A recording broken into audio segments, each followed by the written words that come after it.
स्वागत है आपका विज्ञान वृक्ष पर, जो बीएससी के स्टूडेंट्स और एस्पायरिंग स्कॉलर्स के लिए ज्ञान और सफलता का एक अनोखा साथी है।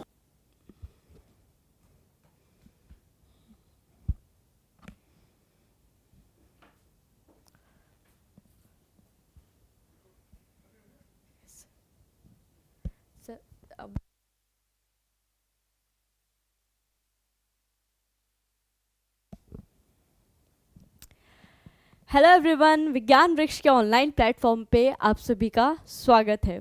तो जैसे कि आप सब जानते तो बहुत कुछ हो, मगर आज जो जानना है वो ये जानना है कि आखिर जिगलर नाटा कैटलिस्ट होता क्या है।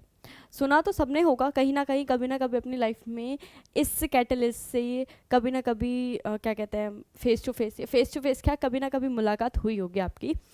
ठीक है, आपके 12th क्लास में कभी ना कभी आपने सुना होगा इसके बारे में। ठीक है, तो देखो बात आती है लास्ट टॉपिक से थोड़ा कनेक्ट करने की कोशिश करते हैं इसे। लास्ट टॉपिक में हमने पढ़ा था कि आपके विनाइल पॉलीमराइजेशन या फिर चेन ग्रोथ पॉलीमराइजेशन या फिर एडिशन पॉलीमराइजेशन किस तरीके से होता है, क्या मैकेनिज्म है, कौन कौन सी इंटरमीडिएट की हेल्प से कौन कौन सी पॉलीमराइजेशन होती है, किस हम बात करें किन पॉलीमर के सिंथेसाइज के लिए हम उनको यूज़ करते हैं।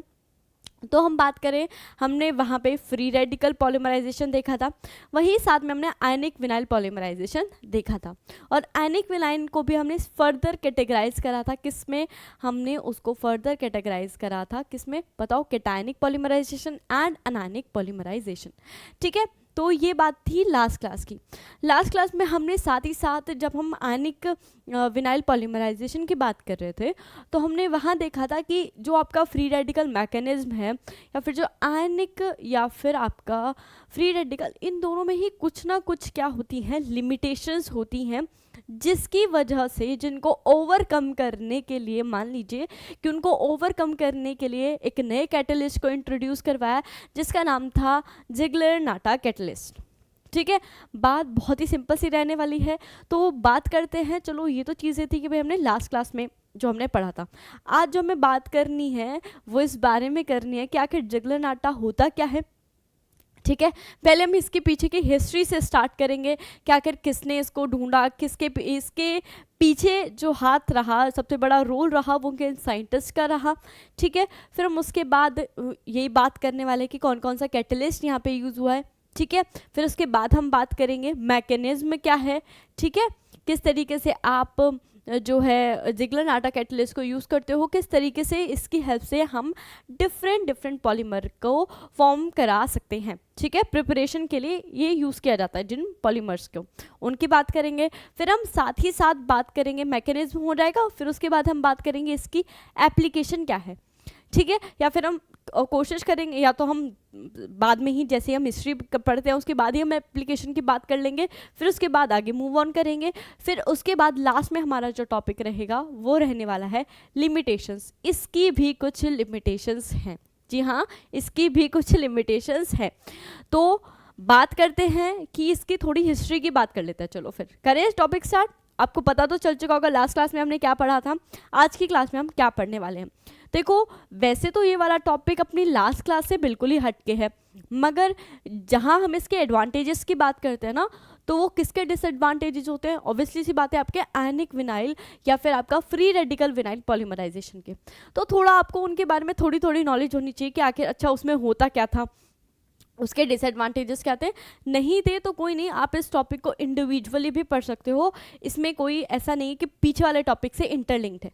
ठीक है, मगर आपके लिए पीछे वाले टॉपिक के जितना ये टॉपिक इंपॉर्टेंट है उतने ही पीछे वाले टॉपिक हैं, तो उनको भी आपको पढ़ना ज़रूर है। ठीक है, ऐसा नहीं है कि ये आपका अलग टॉपिक है तो आप इसको पढ़ लो बाकी टॉपिक को छोड़ दो, नहीं, आपको हर एक टॉपिक कवर करके चलना है। क्योंकि चैप्टर देखो, जैसे मैंने बोला, चैप्टर ज़्यादा लेंदी नहीं है, बहुत ही माइन्यूट से टॉपिक है जो हम बहुत ही जल्द, बहुत ही कम क्लासेस में कंप्लीट कर लेंगे। बस प्रॉब्लम ये आती है कि आप बहुत ईजी टॉपिक होने की वजह से या फिर बहुत कम की वजह से आप इसको छोड़ देते हो, सोचते हो कि क्या ही इससे क्वेश्चन पूछा जाएगा, मगर ये आपका इम्पॉर्टेंट टॉपिक, हर एक टॉपिक इम्पॉर्टेंट ही है। ज़्यादा ऐसा कुछ भी है नहीं जिसमें आपको बहुत सारी चीज़ें न्यूमेरिकल वगैरह कुछ आ गया, ईजी चीज़ें हैं, थ्योरेटिकल चीज़ें हैं। तो फिर चलिए स्टार्ट करते हैं अपना आज का टॉपिक। ठीक है, अब बहुत ज़्यादा देर कर दी हमने ठीक है, हमने थोड़ी कहानी, पुरानी कहानी और आज की कहानी की बात कर ली। आज हम बात करने वाले हैं, चलो पता तो चल ही गया, बता ही दिया मैंने, जिगलर नाटा कैटलिस्ट के बारे में। अब देखो, जैसे कि आपको पता होगा, कोई भी नेम रिएक्शन हुई तो वो किसी साइंटिस्ट के ऑनर में रख दी गई होगी, कि जिस साइंटिस्ट ने उसको डिस्कवर किया उसके ऑनर में आपने उस नेम रिएक्शन का नाम रख दिया, ठीक है, तभी तो हम उन्हें नेम रिएक्शन बोलते हैं। और जो ऐसे ही मतलब स्पेसिफिकली हर रिएक्शन जो है ना, जो इम्पॉर्टेंट रिएक्शन होती है उनको नेम रिएक्शन हम बोल देते हैं, और किसी भी साइंटिस्ट के नाम के बाद उनको रखा जाता है, या फिर उनका काम क्या है उसके बेसिस पे उसका नाम रख दिया जाता है, ठीक है। ऐसे ही हमारी इस कैटलिस्ट की कहानी रहने वाली है, जिसका नाम है जिगलर नाटा कैटलिस्ट। देखो, इसमें जिगलर एक वर्ड आ रहा है, नाटा एक वर्ड आ रहा है, ठीक है। तो ये दोनों ही जो वर्ड है वो दो साइंटिस्ट के लिए, या बोलो आप सरनेम जो होते हैं ना, उनका सरनेम या फिर जो मेन नेम है, मिडल नेम है, वो लेकर के इस कैटलिस्ट का नाम रखा गया है, क्योंकि इस कैटलिस्ट में उन दोनों का ही कंप्लीट या फिर कहें भरपूर योगदान रहा है, जिसकी वजह से देखो इतना इम्पॉर्टेंट ये उस टाइम पे इसकी डिस्कवरी थी कि 1963 में उन दोनों को ही इस कैटलिस्ट की वजह से नोबेल प्राइज भी मिला था, ठीक है। तो देखिए कि हाँ, हम बात कर रहे हैं किस किस की, हम बात कर रहे थे देखो जिगलर नाटा, ठीक है। अगर मैं बात करूँ जिगलर नाटा यानी कि कार्ल जिगलर, और नाटा कौन सा, Giulio Natta, maybe I am pronouncing it wrong, मैंने क्या बोला, कार्ल जिगलर, ठीक है। और देखो हम बहुत इंटरेस्टिंग कहानी भी जानेंगे इनके बारे में, थोड़ा इनके बारे में भी जान लेंगे। और ये हमारे थे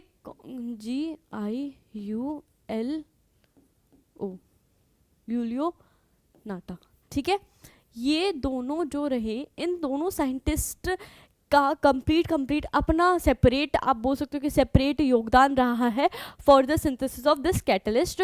और इन दोनों को ही इन 1963 क्या मिला था, रिवॉर्डेड बाय नोबेल प्राइज, ठीक है। 1963 अवॉर्डेड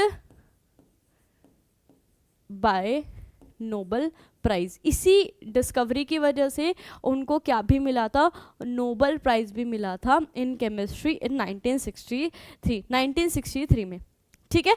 बात आ गई ये। अब बात कर रही हूँ, ये आपके जिगलर की कहानी जो है ना वो थोड़ी इंटरेस्टिंग है, नाटा की तो इतनी इंटरेस्टिंग कहानी नहीं है। इन्होंने जो वर्क किया इनके साथ, या फिर कहीं सेपरेटली जो इन्होंने कैटलिस्ट दिया, उसका काफ़ी इंपॉर्टेंट योगदान है, मगर ऐसा इनकी पर्सनल लाइफ के बारे में बोले तो कुछ ज़्यादा खास इनका योगदान रहा नहीं है। इनका काम ज़्यादातर पॉलीमर केमिस्ट्री में ही दोनों का काम रहा है।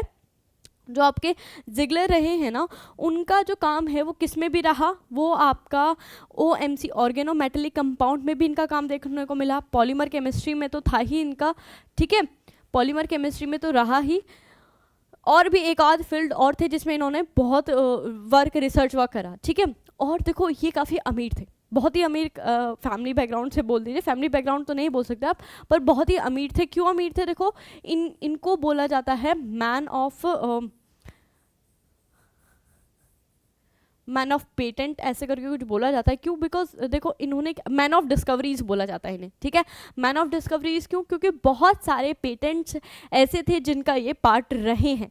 अब इन्होंने कोई भी पेपर, मतलब कोई भी चीज़ है उसका पेटेंट करा लिया, तो सिंपल सी बात है, अब इनके पास पेटेंट, इतने सारे पेटेंट थे इनके पास, इतने सारे टॉपिक्स, इतने सारे डिस्कवरीज थे कि अगर कोई भी कुछ उसकी हेल्प से बनाता था तो इनको आराम से इनकम सोर्स मिलती रहती थी।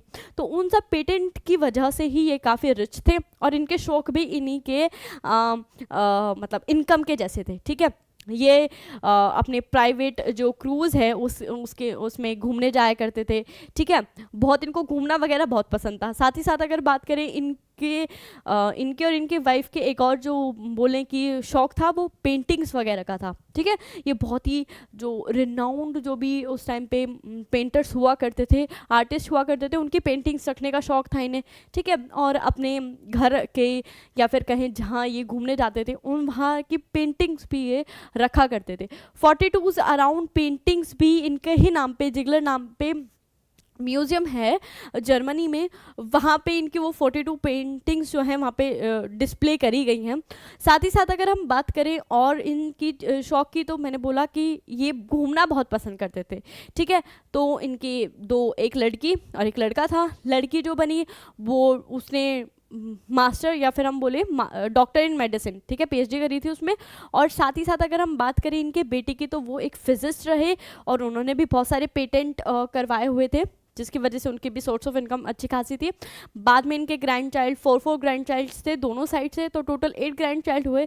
इनके वन ऑफ ग्रैंड चाइल्ड के साथ ही इन्होंने, जब इनको नोबेल प्राइज़ मिला था, उस सेरेमनी में उन्होंने पार्टिसिपेट करा था। और फैमिली के साथ घूमते घूमते ही क्रूज़ पे इनकी तबीयत ख़राब हो गई थी और 1972 में बात करें तो इनकी डेथ हो गई थी, ठीक है। वो बीमार पड़ गए थे, फिर उसके 70 में घूम रहे थे और 72 के आसपास इनकी डेथ हो गई थी और 1980 के आसपास इनकी वाइफ की डेथ हो गई थी। तो ये तो कुछ नहीं इनकी पर्सनल लाइफ के बारे में, ठीक है। थोड़ा पर्सनल लाइफ के बारे में भी हमने जान लिया और जान लिया कि कितने रिच थे। सोचो इनके पास प्राइवेट खुद के एयरप्लेन्स वगैरह थे, प्राइवेट एयरप्लेन्स वगैरह लेके या फिर कहते हैं कि भाड़े पे लेके जाया करते थे घूमने के लिए, ठीक है। तो उसके लिए बहुत खर्चा चाहिए, तो भाई बहुत अच्छा खासा पैसा था इनके पास, ठीक है। सोचो एक वर्क करा, पेटेंट करा लिया और इतने अमीर बन गए, ठीक है। तो ये बात रही आपकी जिगलर नाटक की, भाई इन्होंने ये आपको कैटलिस्ट दिया था, मगर था क्या वो, उसकी बात करते हैं। तो देखो यहाँ पे जिगलर ने जो आपका यूज़ किया था टाइटेनियम टेट्राक्लोराइड यूज़ किया था एंड क्या यूज़ किया था आपका एल्यूमिनियम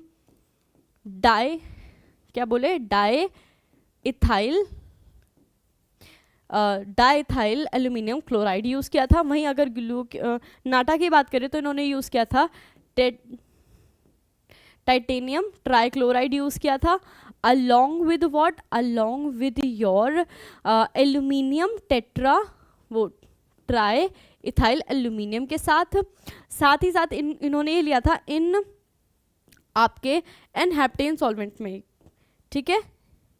सॉल्वेंट क्या लिया था, एनहेप्टेन, ठीक है।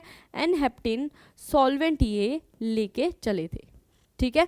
अब बात आती है, ये इन्होंने अलग अलग कैटलिस्ट यूज़ करे, इसीलिए देखो इन्होंने अलग अलग कैटलिस्ट यूज़ करे। अब इन्होंने किस चीज़ की प्रिपरेशन करी, इस कैटलिस्ट की हेल्प से इन्होंने प्रिपेयर करा आपका पॉलीइथाइलीन का इन्होंने क्या करा, सिंथेसिस करा इस कैटलिस्ट की हेल्प से। साथ ही साथ इन्होंने क्या करा, इनका इतना देखो इम्पोर्टेंट था रोल कि इन्होंने फर्स्ट आइसोटैक्टिक पॉलीमर आपका फॉर्म किया, ठीक है। आइसोटैक्टिक पॉलीमर इन्होंने फॉर्म किया इस कैटलिस्ट की हेल्प से। तो एक आपको यहाँ से थोड़ा आइडिया लग गया होगा कि एक एडवांटेज क्या हो जाता है इस कैटलिस्ट का, कि आप स्टीरियो स्पेसिफिक मैनर में अपना पॉलीमर फॉर्म कर सकते हो। आप चाहो तो आइसोटैक्टिक पॉलीमर फॉर्म कर सकते हो विद अ डिज़ायरेबल कैटलिस्ट, और डिज़ायरेबल कंडीशन के अंडर आप सिन डायोटैक्टिक भी फॉर्म कर सकते हो, ठीक है। तो ये इसका one of the important application रहा जो मैंने अभी आपको बता दिया, ठीक है। तो अगर आप देखोगे थोड़ा ऑब्जर्व करोगे तो क्या देखोगे आप कि इसमें आपका titanium metal, transition metal use किया गया टाइटेनियम, और ज़रूरी नहीं है टाइटेनियम यूज़ करे, ग्रुप 4 से लेके ग्रुप 8 तक के आप क्या यूज़ करते हो। अगर जिगलर नाटा कैटलिस्ट की मैं बात करूँ तो आपका ट्रांजिशन मेटल यूज़ किया जाता है, कहाँ से, कौन कौन से ग्रुप का ट्रांजिशन मेटल जनरली यूज़ किया जाता है, ग्रुप नंबर 4 से लेके ग्रुप नंबर 8 तक के बीच के कोई भी, ठीक है। और वहीं अगर हम बात करें आपके ट्रांजिशन मेटल यूज़ किए जाते हैं और आपका ये बोलें कि जो आपके एल्यूमिनियम है वो जो आपकी ट्राई इथाइल या फिर इथाइल के साथ जो मेटल यूज़ किया गया है वो कौन से ग्रुप का होगा, ग्रुप 1 से लेके फर्स्ट से लेके 3rd ग्रुप तक के कोई भी मेटल आप यूज़ कर सकते हो, ठीक है। ये आपको ध्यान रखना है, ठीक है। ये इसकी क्या है, एक ऑफ द रिक्वायरमेंट बोलो, कंडीशन बोल लो कि आपको ट्रांजिशन मेटल के साथ क्या लेके चलना है, क्लोराइड, ठीक है, ट्रांजिशन मेटल के क्लोराइड यानी कि हैलाइड लेके चलने हैं। ट्रांजिशन मेटल के हैलाइड जो आप लेके चलोगे उसमें जो ट्रांजिशन मेटल होना चाहिए वो ग्रुप 4 से लेके ग्रुप 8 के बीच में कोई भी ट्रांजिशन मेटल आप ले सकते हो, ठीक है। जिरकोनियम भी यूज़ किया जाता है, उसके बेसिस पे होमोजीनियस हेट्रोजीनियस जिगलर-नाटा कैटलिस्ट बनते हैं। उसकी आपको कहानी पढ़ने की ज़रूरत नहीं है, वो आपका आता नहीं है, पूछा भी नहीं जाता, ठीक है। वहीं अगर हम बात करें कि आप अगर इथाइल मतलब एल्कीन लेके चल रहे हो, मेटल एल्कीन लेके चल रहे हो, तो उसमें आपको मेटल कौन सा लेके चलना होगा, तो उसमें आपको ध्यान रखना है कि मेटल आप फर्स्ट, सेकंड और थर्ड ग्रुप में से कोई भी ग्रुप का मेटल लेके चल सकते हो, एल्यूमिनियम, लिथियम, ठीक है, कुछ भी आप लेके चल सकते हो। ये चीज़ बात हो गई कि आपको जिगलर-नाटा कैटलिस्ट कैसे लेके चलना है, कौन कौन सा लेके चलना है, क्या कंडीशंस है, कैसा दिखता है वो, ठीक है। और जब हमने बात करी कि भाई जिगलर और नाटा ने जब ये डिस्कवरी करी होगी, जो हिस्ट्री रही होगी, उन्होंने कौन सी कैटलिस्ट यूज़ करे थे, ठीक है। इतनी चीज़ समझ आ गई होगी, आई होप इतनी चीज़ आपको समझ आ गई होगी। इंपॉर्टेंट चीज़ें जो थी आप अपनी लैंग्वेज में बना के लिख सकते हो, बाकी जो इंपॉर्टेंट थी वो मैंने यहाँ पे लिख दी है, ठीक है। आप यहाँ लिख लो, और ट्रांजिशन मेटल का यहाँ क्या बना रहे हैं आप, हैलाइड बना रहे हो, और यहाँ पे क्या लेके चल रहे हो, एल्काइल मेटल लेके चल रहे हो, एल्काइल मेटल, ठीक है। एल्काइल मेटल जो लेके चल रहे हो उसमें आपको मेटल कौन सा लेके चलना है ये आपको पता होना चाहिए, ठीक है। तो ये बात रही हमारी कुछ जो बात करें हम बिल्कुल ही बेसिक या फिर हिस्ट्री की, भाई कि कहाँ से ये चीज़ हुई थी और कहाँ से इस चीज़ की स्टार्टिंग हुई। तो देखो स्टार्टिंग का भी मैं आपको बता देती हूँ, स्टार्टिंग भी चीज़ें जान लेनी ज़रूरी है। देखो 1950 की स्टार्टिंग अगर मैं बात करूँ बिल्कुल इसकी बिल्कुल पौराणिक हिस्ट्री की, तो हिस्ट्री रही थी कि 1950s तक, ठीक है, 1950s तक आपके फिलिपियन पेट्रोलियम्स में जो कंपनीज थी, फिलिप्स पेट्रोलियम की कंपनी जो थी, वहाँ पे जो वर्कर्स थे ना, जो पेट्रोलियम ROLEUM, अरे कोई नहीं, ठीक है, फिलिप्स पेट्रोलियम ये क्या करते थे, देखो फिलिप्स पेट्रोलियम जो रहे, इन्होंने इनके जो वर्कर्स थे, को वर्कर्स जो थे, वो क्या यूज़ करते थे, वो यूज़ करते थे chromium based catalyst for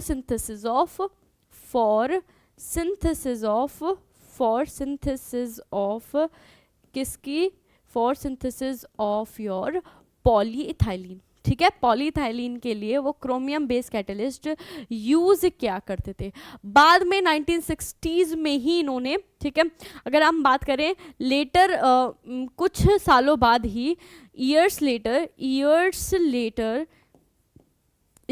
letter titanium based catalyst was introduce, ठीक है, इंट्रोड्यूस्ड बाय, कुछ ही सालों बाद आपके जो ये जिगलर थे और नाटा थे, उन्होंने क्या करा, उन्होंने टाइटेनियम बेस्ड क्या बना दिया, कैटलिस्ट। देखा हमने दोनों में ही टाइटेनियम यूज़ हुआ है, टाइटेनियम बेस्ड कैटलिस्ट यूज़ किया। अब देखो वैसे हम इंट्रोड्यूस्ड बाय जिगलर एंड नाटा, ठीक है।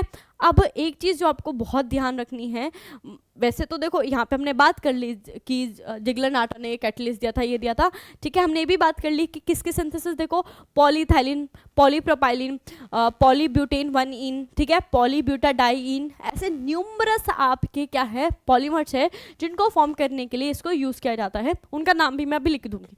मगर बात देखो आगे मूव ऑन करने से पहले आपको पहली चीज़ पता होनी चाहिए, हम कैटलिस्ट बार बार बोल रहे हैं, तो कैटलिस्ट होता क्या है। आपने केमिकल काइनेटिक्स में इसका बहुत सुना होगा इसके बारे में, वहीं अगर आप बायोलॉजी में देखते होंगे तो आप कोएंजाइम या कुछ और बोलते हैं इनको, ठीक है। बायोलॉजी में भी कैटलिस्ट यूज़ होते हैं, वहाँ पे भी इनका नाम कभी ना कभी सुना होगा आपने, ठीक है। तो होते क्या हैं आखिर, तो बेसिक बस मैं आपको इसकी एक डेफिनेशन अगर एक लाइन में इसको ख़त्म करना चाहूँ तो कैटलिस्ट कुछ नहीं होते, वो कंपाउंड्स बोलो या फिर ऐसे सब्सटेंस होते हैं जो अपना एक तो सरफेस प्रोवाइड करते हैं फॉर द रिएक्शन टू अगर, और हेल्प करते हैं ताकि आपकी रिएक्शन का रेट क्या हो जाए, बढ़ जाए, मतलब रिएक्शन रेट बहुत जल्दी हमारी जो रिएक्शन है वो कंप्लीट हो जाए, ज़्यादा लंबे टाइम में ना हो, जल्दी ही वो रिएक्शन कंप्लीट हो जाए।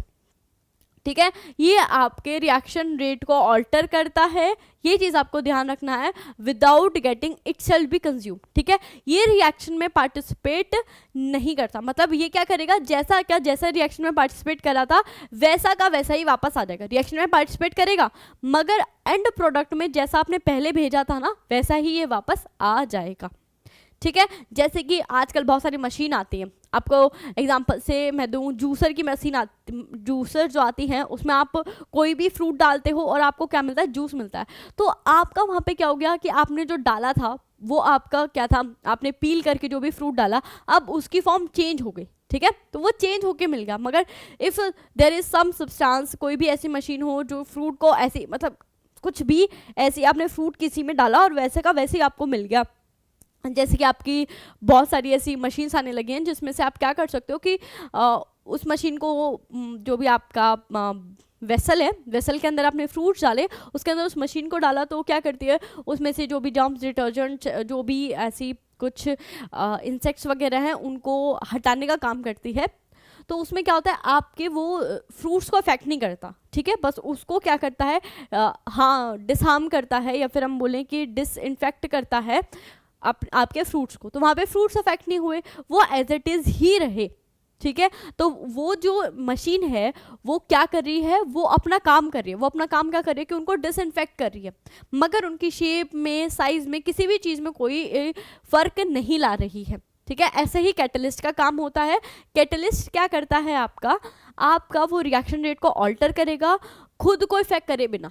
ठीक है, रिएक्शन रेट में पार्टिसिपेट करेगा, ठीक है, मगर क्या नहीं होगा, इफेक्ट नहीं होगा, जैसा भेजा था वैसा ही आपको वापस से मिल जाएगा। ठीक है, सरफेस प्रोवाइड करता है ताकि उसके सरफेस पे आके क्या हो सके, रिएक्शन हो सके, जिसकी वजह से रिएक्शन रेट बढ़ भी जाता है। इतनी चीज़ समझ आई, ये आपके कैटलिस्ट की बात हो गई। तो कैटलिस्ट की भी बात होगी, जिगलर-नाटा की भी बात हो गई, इन्होंने क्या दिया था, पहले क्या हुआ करता था। और मैं बात कर लेती हूँ, अगर ये किन किन आपकी अगर प्रिपरेशन की बात करूं, किन पॉलीमर्स के सिंथेसिस के लिए यूज़ किया जाता है, सिंथेसिस ऑफ पॉलीमर्स, कौन कौन से पॉलीमर्स की बात करें, कौन कौन से पॉलीमर्स के सिंथेसिस के लिए यूज़ किया जाता है। तो देखिए आपका, जैसे मैंने बोला, इथाइलिन के प्रिपरेशन के लिए ये यूज़ किया जाता है। साथ ही साथ अगर मैं बात करूं किसके लिए ये यूज़ किया जाता है, ये यूज़ किया जाता है पॉलीप्रोपाइलीन के लिए, ठीक है, और आपका ब्यूटेन 1-इन, ठीक है, और बात करें पॉलीब्यूटाडाइइन के लिए, ब्यूटाडाइइन। ऐसे ही नंबर्स ऑफ आपके पॉलीमर्स हैं जिनके सिंथेसिस के लिए हम इस कैटलिस्ट को यूज़ करते हैं। ये चीज़ रही आपकी किसकी, ये बात रही आपके सिंथेसिस पॉलीमराइजेशन की, भाई कि कौन से पॉलीमर को सिंथेसाइज करने के लिए यूज़ किया जाता है। ठीक है, यहाँ हमने सिंथेसिस पॉलीमर भी देख लिया, साथ ही साथ हमने क्या भी देख ली, इसकी कुछ हिस्ट्री भी देख ली कि भाई पहले क्या हुआ करता था। ठीक है, जब जिगलर-नाटा कैटलिस्ट नहीं था तब क्या हुआ करता था। ठीक है, हिस्ट्री भी समझ ली कि इन्होंने इनको दिया, उनका भी समझ लिया, कैटलिस्ट क्या यूज़ किए वो भी समझ लिए, और ये भी देख लिया कि इनके जो डिफरेंट कैटलिस्ट लिए उनसे क्या क्या डिफरेंट क्या बने, पॉलीमर बने। इससे भी आप पॉलीथाइलिन बना सकते हो, मगर फ़ायदा क्या है, आइसोटैक्टिक पॉलीमर बनने वाले हैं। आइसोटैक्टिक क्या होते हैं, लास्ट क्लास में मैंने वो बताया था। ठीक है, मैंने कहा ना लास्ट क्लास का पढ़ना थोड़ा बहुत ज़रूरी है। चलिए फिर आगे बात करते हैं। इतनी चीज़ अगर समझ आ गई होगी तो चलिए अब एप्लीकेशन की बात करते हैं। किसकी बात करते हैं, एप्लीकेशन की, कि इसकी एप्लीकेशन क्या है। ठीक है, एप्लीकेशन क्या रहती हैं, उसके बाद हम एप्लीकेशन ऑफ, मैं अब इसको ZN कैटलिस्ट लिखूं तो समझ जाना ये क्या है, जिगलर-नाटा ओके यहाँ मैं इसको पूरा कर देती हूँ, CATALLYST,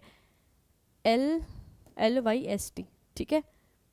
ठीक है, चलिए अब इसका फॉन्ट भी अच्छा सा कर देते हैं, थोड़ा खूबसूरत सा फॉन्ट कर देते हैं, ताकि देखो यहाँ पे बोर्ड में तो एक फ़ायदा है कि अगर आपकी राइटिंग गंदी हो, ठीक है, जैसे मेरी थोड़ी ऐसी अच्छी तो नहीं है, मैं अपनी राइटिंग को अच्छा नहीं बताऊंगी, ठीक है, मगर आप क्या कर सकते हो, यहाँ पे इसका यूज़ करके आप कोई भी खूबसूरत फॉन्ट यूज़ कर सकते हो और अपनी प्रेजेंटेशन को अच्छा बना सकते हो। मगर आपकी नोटबुक में ऐसा कोई ऑप्शन नहीं है, आपको अच्छे से ही लिखना होगा, अच्छी राइटिंग होनी चाहिए आपकी, तभी आप प्रेजेंटेशन अच्छा बना सकते हो, ठीक है। तो राइटिंग पे बहुत ज़्यादा फोकस करना, मैं फिर बोल रही हूँ, ठीक है, क्योंकि आपका रिप्रेजेंटेशन जितना अच्छा होगा ना, उतना अच्छा इंप्रेशन पड़ता है आपके एग्जामिनर पे।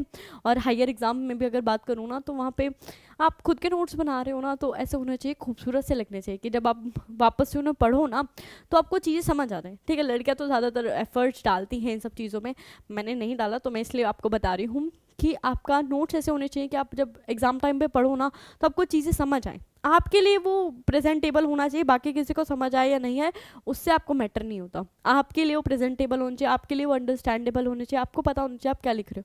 मगर जब एग्जामिनर की बात आती है ना, तो वहाँ पे एग्जामिनर को समझ आने चाहिए, आपके समझ आने से मतलब नहीं है। एग्जामिनर आपको बुला के ये नहीं पूछेगा बताओ यहाँ क्या लिखा था आपने, ये क्या लिखा हुआ है मुझे नहीं समझ आ रहा, बताओ यहाँ क्या लिखा हुआ है। तो वहाँ पे आपको प्रेजेंटेशन अच्छा बनाना है ताकि सामने वाले को समझ आ जाए, ठीक है। ऐसा होता है कि आपकी राइटिंग कभी कभार कहना इतनी बेकार होती है कि एग्जामिनर को समझ नहीं आता, आपको नॉलेज पूरी है, पर वहाँ पे नॉलेज कैसे पता चलेगी, उस पीस ऑफ पेपर की वजह से आपको पता चलेगी कि आपकी नॉलेज कितनी है। ये तो सामने वाला तो उस पेपर की हेल्प से ही आपकी बताएगा ना नॉलेज कितनी है। अब आपको आता सब कुछ है, लिखा आपने कुछ नहीं है, तो वहाँ पर क्या हो जाएगा, वहाँ पे उसको एग्जामिनर को समझ नहीं आएगा और वो आपके मार्क्स काट देगा, और आप जितना एक्सपेक्ट करके चलते हो ना, फिर आपके मार्क्स उतने आते नहीं, ठीक है। तो this may be one of the reason जहाँ पे आपका लिखने का तरीका कुछ अटपटा हो, समझ ना आए, तो फिर आपको अपनी राइटिंग पे भी अभी थोड़ा वर्क कर लेना चाहिए नोट्स की हेल्प से। जब आप पढ़ रहे हो तो आप नोट्स को रिवाइज कर रहे हो, लिख रहे हो, तो वहाँ पे अपनी राइटिंग को सुधारने की कोशिश करो, ठीक है। चलिए फिर एप्लीकेशन की बात करते हैं। सबसे पहली एप्लीकेशन जो रहने वाली है इसकी, सबसे पहली द पॉलीमर ऑब्टेन, जिसे मैंने आपको बोला द पॉलीमर ऑब्टेन जो पॉलीमर ऑब्टेन किए जाते हैं, obtain by ZN catalyst are stereo specific are in stereo specific manner specific SPECI specific manner, ठीक है। आपके जो पॉलीमर आप ऑब्टेन करते हो किससे, ZN कैटलिस्ट से, वो आपको कैसे मिलते हैं, स्टीरियो स्पेसिफिक मैनर्स में मिलते हैं। कहने का मतलब क्या है, दैट इज द कैसे आइसोटैक्टिक एंड आपके सिंडायोटैक्टिक पॉलीमर्स आप बना सकते हो। Syndiotactic polymers can be obtained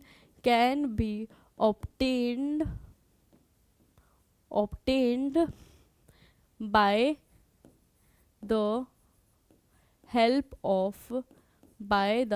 of ZN catalyst की हेल्प से आप स्टीरियो स्पेसिफिक मैनर्स में या स्टीरियो स्पेसिफिक पॉलीमर बना सकते हो।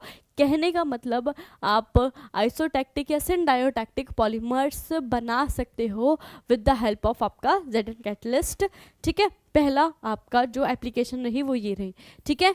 Now there is no unwanted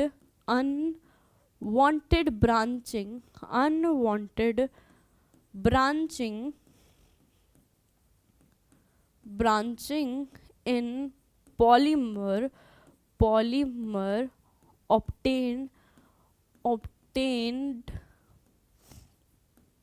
by ZN catalyst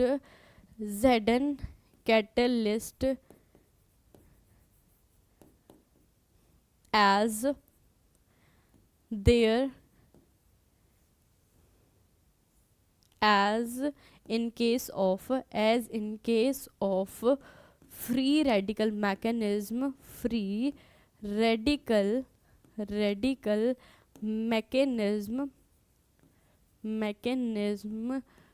in which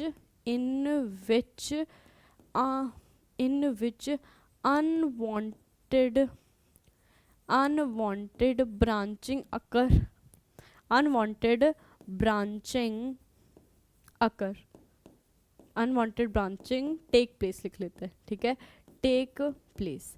कहने का मतलब क्या है, जब हमने बात करी थी डिसएडवांटेजेस में आयनिक विनाइल पॉलीमराइजेशन में, तो हमने क्या कहा था वहाँ पे, फ्री रेडिकल पॉलीमराइजेशन में आपको ब्रांचिंग देखने को मिलती थी, और जिसकी वजह से आपकी जो प्रॉपर्टीज थी, लो मेल्टिंग पॉइंट थी, जो आपकी ब्रांच पॉलीमर था उसका लो मेल्टिंग पॉइंट था, लो क्रिस्टलाइनिटी थी, और साथ ही साथ क्या भी था, आपकी लो मॉलिक्यूलर प्रॉपर्टीज थी, ठीक है। तो उसकी वजह से मैकेनिकल प्रॉपर्टीज क्या थी, लो थी, ठीक है।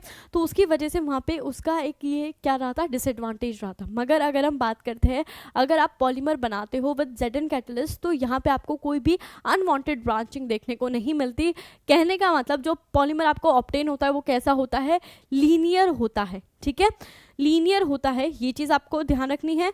फिर the polymer obtained by ZN catalyst by using ZN catalyst को यूज करके जो पॉलीमर ऑब्टेन होते हैं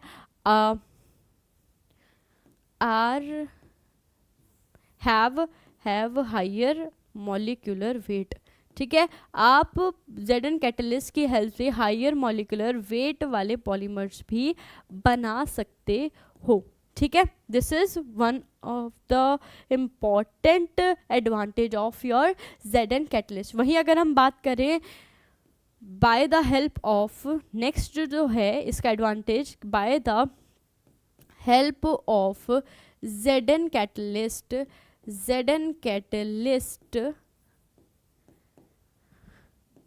the high density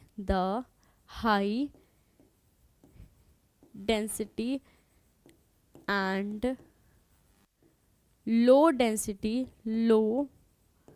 density polyethylene can be obtained, INED, ठीक है।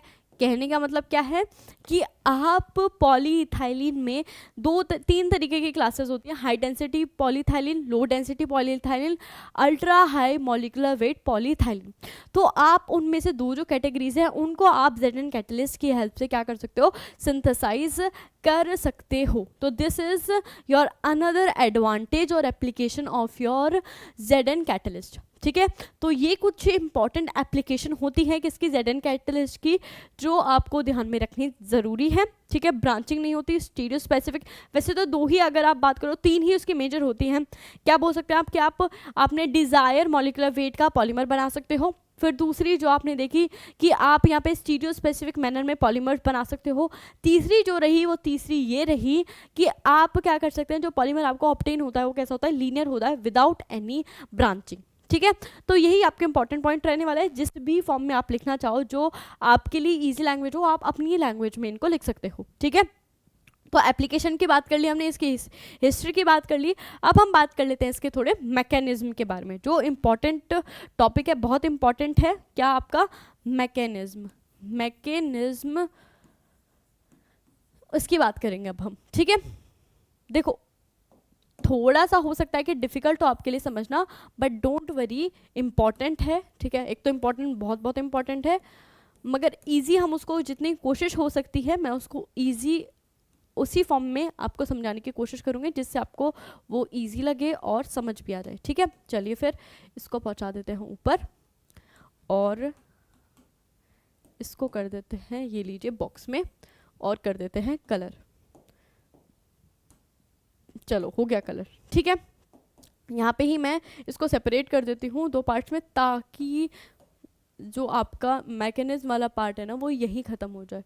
ठीक है, आपको एक ही दो स्लाइड्स करके ना समझना पड़े। सबसे पहले एक्टिवेशन ऑफ, सबसे पहला जो पार्ट होता है आपका वो क्या होता है, activation, activation of your, activation of ZN catalyst. ठीक है, ZN कैटलिस्ट का एक्टिवेशन। ठीक है, क्या होता है देखिए, समझिए इस चीज़ को।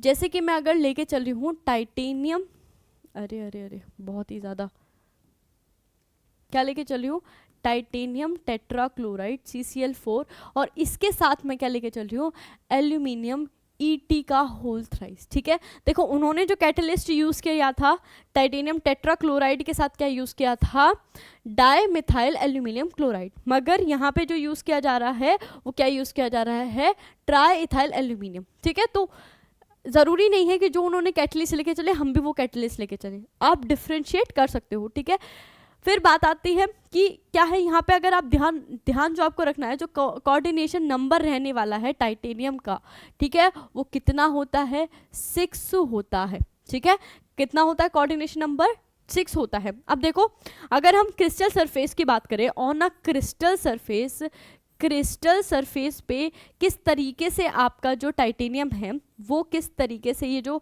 है वो किस तरीके से अरेंज होता है on a crystal surface, crystal surface पे जो टाइटेनियम है देखो किस फॉर्म में होता है, ये रहा टाइटेनियम, मैं यहाँ ऐसे लिख देती हूँ उसको, टाइटेनियम, और यहाँ पे 1, इसको छोटा ही कर देते हैं, 1 2 3 4 5 6, यहाँ पे टाइटेनियम 1 2 3 1 2 3, मैं इसको यहाँ से, ये जो छोटे छोटे बन गए इनको हटा देते हैं। ठीक है, कुछ नहीं है, बस आराम से बैठ के देखते रहिए। यहाँ पे टाइटेनियम है, यहाँ पे क्या है, क्लोराइड है, यहाँ पे भी क्या है, क्लोराइड, यहाँ पे क्लोराइड, या फिर एक जगह यहाँ से, यहाँ पे क्लोराइड, क्लोराइड और क्लोराइड।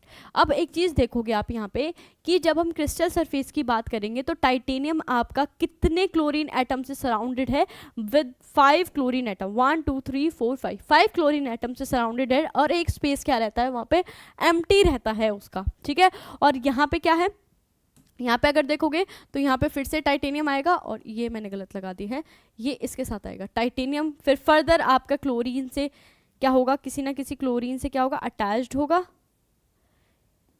ऐसे ही वो भी कितनी ही क्लोरीन से, ऐसे क्रिस्टल सरफेस पे कितने क्लोरीन से सराउंडेड होगा, तो 5 क्लोरीन से भी क्या रहने वाला है, 5 क्लोरीन से ही वहाँ पे भी सराउंडेड रहने वाला है। ये चीज़ ध्यान रखिएगा। बस आपको बताना क्या था कि यहाँ पे क्या होता है, आपका जो टाइटेनियम है, जो आपका टाइटेनियम है वो क्या है, सराउंडेड बाय 5 क्लोरीन एटम्स। ठीक है, 5 क्लोरीन एटम से क्या है वो सराउंडेड है, किसमें, क्रिस्टल सरफेस में, और साथ ही साथ उसके पास क्या है, एक एम्प्टी स्पेस रहता है, क्या है, एम्प्टी स्पेस रहता है।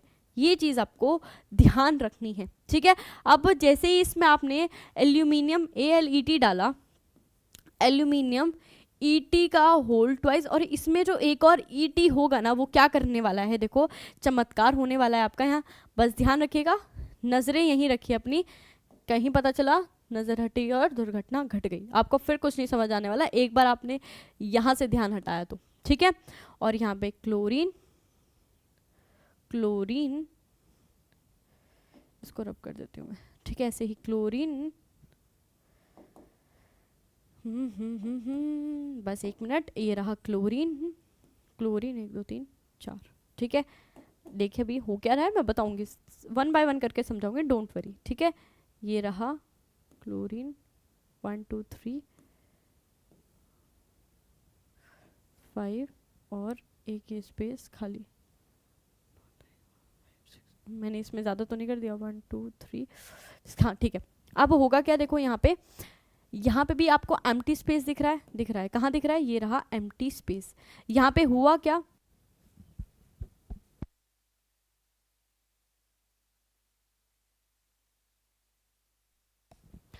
अब हुआ क्या, देखो यहाँ पे आपको देखने को मिला कि एल्यूमिनियम जो था, एल्यूमिनियम के पास एक ईटी था जी बिल्कुल था, ये रहा ईटी।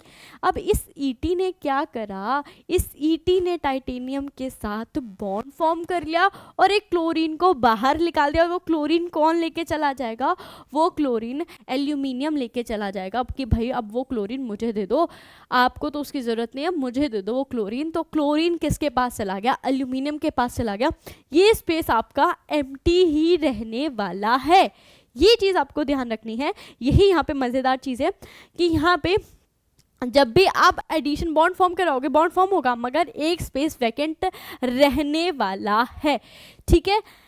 तो अब बात करते हैं, जो मैकेनिज्म है ना, वो आप ओएमसी में काफ़ी अच्छा डिटेल एक्सप्लेनेशन वहाँ पे इसका दिया जाता है कि जो मैकेनिज्म होता है, इंसर्शन मैकेनिज्म होता है, वो सब आप ओएमसी में ज़्यादा अच्छे से पढ़ोगे। मगर यहाँ हमें जो जो चीज़ की ज़रूरत है वो मैं आपको बता रही हूँ, ठीक है। कि यहाँ पे आपका टाइटेनियम का जो कॉम्प्लेक्स था, जो आपका टाइटेनियम कॉम्प्लेक्स था वो क्या था, उसका कोऑर्डिनेशन नंबर 6 है। क्रिस्टल सरफेस पे उसके पास एक एम्प्टी स्पेस होता है। जैसे ही एल्यूमिनियम ईटी आया, एल्यूमिनियम ईटी क्या करेगा, आपका एल्यूमिनियम ईटी जो है वो क्या करने की कोशिश करेगा, आपको ईटी क्या करने की कोशिश करेगा, उससे बॉन्ड फॉर्म करने की कोशिश करेगा। और क्या होगा, जब वो उससे बॉन्ड फॉर्म करेगा तो वो क्लोरीन को बाहर निकाल देगा, ठीक है। तो आपको कुछ इस तरीके का कॉम्प्लेक्स फॉर्म होता हुआ नजर आएगा। इसको आप बोल दोगे एक्टिवेटेड जेडन क्रिस्टल कैटलिस्ट, ठीक है। क्या है ये, क्या है आपका एक्टिवेटेड, क्या है आपका जिंक जिगलर नाटा कैटलिस्ट है। अब यहाँ ये एक्टिवेशन हो गया, इसका अभी मैकेनिज्म स्टार्ट नहीं हुआ, एक्टिवेशन करा दिया आपने। अब ये कैटलिस्ट आपने यूज करा, ठीक है। टाइटेनियम यूज किया था, टाइटेनियम बेस्ड कैटलिस्ट है। और एल्यूमिनियम जो मेटल है आपका सेकंड फर्स्ट ग्रुप का या सेकंड ग्रुप के, जो भी आपका मेटल यूज़ करने वाले हो आप एल्किन के साथ, एल्काइल के साथ, अब क्या होगा, उसका एक्टिवेशन होगा। पहला काम तो यही रहने वाला है कि उसका क्या होने वाला है, एक्टिवेशन होने वाला है। करा दिया आपने, जी बिल्कुल करा दिया। अब नेक्स्ट काम क्या होने वाला है, ये किसके साथ, मेटल एल्कीन कॉम्प्लेक्स फॉर्म करेगा। वो कब फॉर्म करेगा, जब आप इसमें मोनोमर डालोगे, ठीक है। तो लेट अस सपोज मैं बहुत ही सिंपल आपके लिए, बहुत ही सिंपल क्या लेके चल रही हूँ, मोनोमर लेके चल रही हूँ। तो सबसे पहला क्या, फिर सेकेंड स्टेप क्या है आपका, चेन इनिशिएशन। यही समझिए इनिशिएशन, चैन नहीं, इनिशिएशन आपका पहला स्टेप रहने वाला है। क्या होगा इनिशिएशन में, देखिए इनिशिएशन में क्या होगा वो देखते हैं हम। अब देखो आपका यहाँ पे कुछ इस तरीके से एक्टिवेटेड, क्या है आपका एक्टिवेटेड आपका कॉम्प्लेक्स बना है, ये रहा ईटी क्लोरीन। यहाँ पे इसके पास एम्प्टी स्पेस है, यहाँ पे क्या है क्लोरीन। वैसे मैं इस एम्प्टी स्पेस को कहीं भी दिखाऊं, मैं इसको यहाँ दिखाती हूँ क्योंकि उसकी हेल्प से आप मैकेनिज्म समझने वाले हो, ठीक है। यहाँ पे क्लोरीन और ये रहा आपका क्लोरीन, अरे यार एक मिनट जस्ट वेट, टाइटेनियम, ठीक है, ये रहा ईटी, यहाँ पे एम्प्टी स्पेस और यहाँ पे क्लोरीन, यहाँ पे भी क्लोरीन, यहाँ पे भी क्लोरीन और ये रहा क्लोरीन, ठीक है। 4 क्लोरीन रहे, एक क्लोरीन यहाँ से बाहर निकल गया था।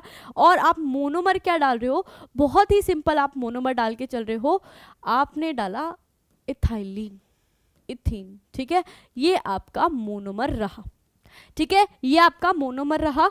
अब आपको देखना है प्रोडक्ट क्या बनेगा। देखो यहाँ से आपका क्या आना है, इंसर्शन मैकेनिज्म होगा, ठीक है। इंसर्शन मैकेनिज्म फॉर्म होता हुआ देखेगा आपको, होगा क्या, वो मैं यहाँ लिख रही हूँ, ठीक है।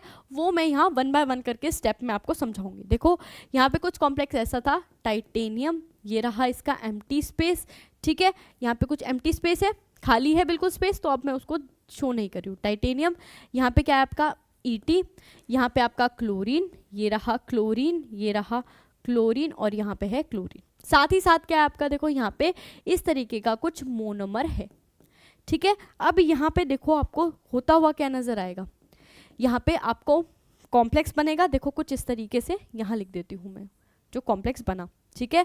क्या कॉम्प्लेक्स बनेगा, ये बनेगा कुछ इस तरीके से, ET titanium Cl chlorine chlorine और यहाँ Cl और ये कुछ इस तरीके से CH2 डबल बॉन्ड CH2, कुछ इस तरीके से आपको मेटल टाइटेनियम, क्या बोले हम, मेटल एल्कीन कॉम्प्लेक्स फॉर्म होता हुआ दिखाई देगा। ठीक है, फिर उसके नेक्स्ट क्या होने वाला है, यहाँ पे क्या होगा, देखिए ये वाला जो बॉन्ड है वो इनके बीच में फॉर्म होगा। ठीक है, किसके बीच में फॉर्म होगा, टाइटेनियम और इस कार्बन के बीच में फॉर्म होगा बॉन्ड। तो इसको मैं रिप्रेजेंट करते देती हूँ डैश से। ठीक है, और क्या होगा, ये जो आपका बॉन्ड है वो ब्रेक होने लग जाएगा और किसके बीच में फॉर्म हो जाएगा, देखिए ये बॉन्ड ब्रेक होगा और ये फॉर्म हो जाएगा इस CH2 और इथाइलिन के बीच में। कुछ इस तरीके से आपको इंटरमीडिएट स्टेट या ट्रांजिशन स्टेट बनती हुई नजर आएगी। और फर्दर फिर क्या होगा, देखिए आपको कुछ इस तरीके से कॉम्प्लेक्स मिलेगा। देखो किस तरीके से, यहाँ पे टाइटेनियम था ही, ठीक है, ये बॉन्ड तो ब्रेक हो गया, ये बॉन्ड ब्रेक हो गया, तो यहाँ पे क्या हो गया, स्पेस अब एम्प्टी हो गया। तो टाइटेनियम, यहाँ पे क्या है क्लोरीन, यहाँ पे क्या है क्लोरीन, यहाँ पे क्लोरीन। अब यहाँ पे बॉन्ड किस किस के बीच में बना है, CH2 के बीच में बना है। यहाँ पे ये वाला जो डबल बॉन्ड था वो तो ब्रेक हो गया, वो किसके बीच में आ गया, टाइटेनियम और कार्बन के बीच में। यहाँ पे CH2 के साथ क्या आ गया, आपका ET आ गया। वो कहीं भी आप रिप्रेजेंट करना चाहो कर लो। ठीक है, मैं इसको इधर की साइड रिप्रेजेंट कर देती हूँ। ठीक है, ये आपका इस पे क्या गया, ET फॉर्म हो गया। और यहाँ पे क्या रहा आपका, यहाँ पे आपका एम्प्टी स्पेस फिर से आ गया। क्या आ गया, एम्प्टी स्पेस आ गया। ठीक है, इतनी चीज समझ आई। तो अब हम बात करेंगे कि आखिर ऐसा क्यों हो रहा है। ठीक है, पहले इतनी चीज समझ आई हो तो बताओ फटाफट से। ठीक है, आपका क्या हुआ है, यहाँ पे मेटल एल्कीन कॉम्प्लेक्स फॉर्म हुआ है और जहाँ पे क्या हुआ है, इनिशिएशन हुआ है। स्टेप का क्या हुआ है, इनिशिएशन। यहाँ पे आपका क्या हुआ है, इनिशिएशन हुआ है। इनिशिएशन में क्या क्या स्टेप इन्वॉल्व है, पहले आपका कॉम्प्लेक्स बना और उसके बाद आपका क्या हुआ, देखो यहाँ पे एल्कीन मेटल कॉम्प्लेक्स देखा था आपने, या मेटल एल्कीन कॉम्प्लेक्स फॉर्म हुआ। उसके बाद क्या हुआ, कुछ इस तरीके से ट्रांजिशन स्टेट दिखी और आपका क्या हुआ, वहाँ पे इलेक्ट्रॉन शफलिंग बोल लो इसको आप, या कुछ भी बोलो, इलेक्ट्रॉन शफलिंग आपको देखने को मिली। ठीक है, और इसको हम क्या बोल देते हैं, इंसर्शन मैकेनिज्म बोल देते हैं। यहाँ पे क्या हुई है, इलेक्ट्रॉन शफलिंग।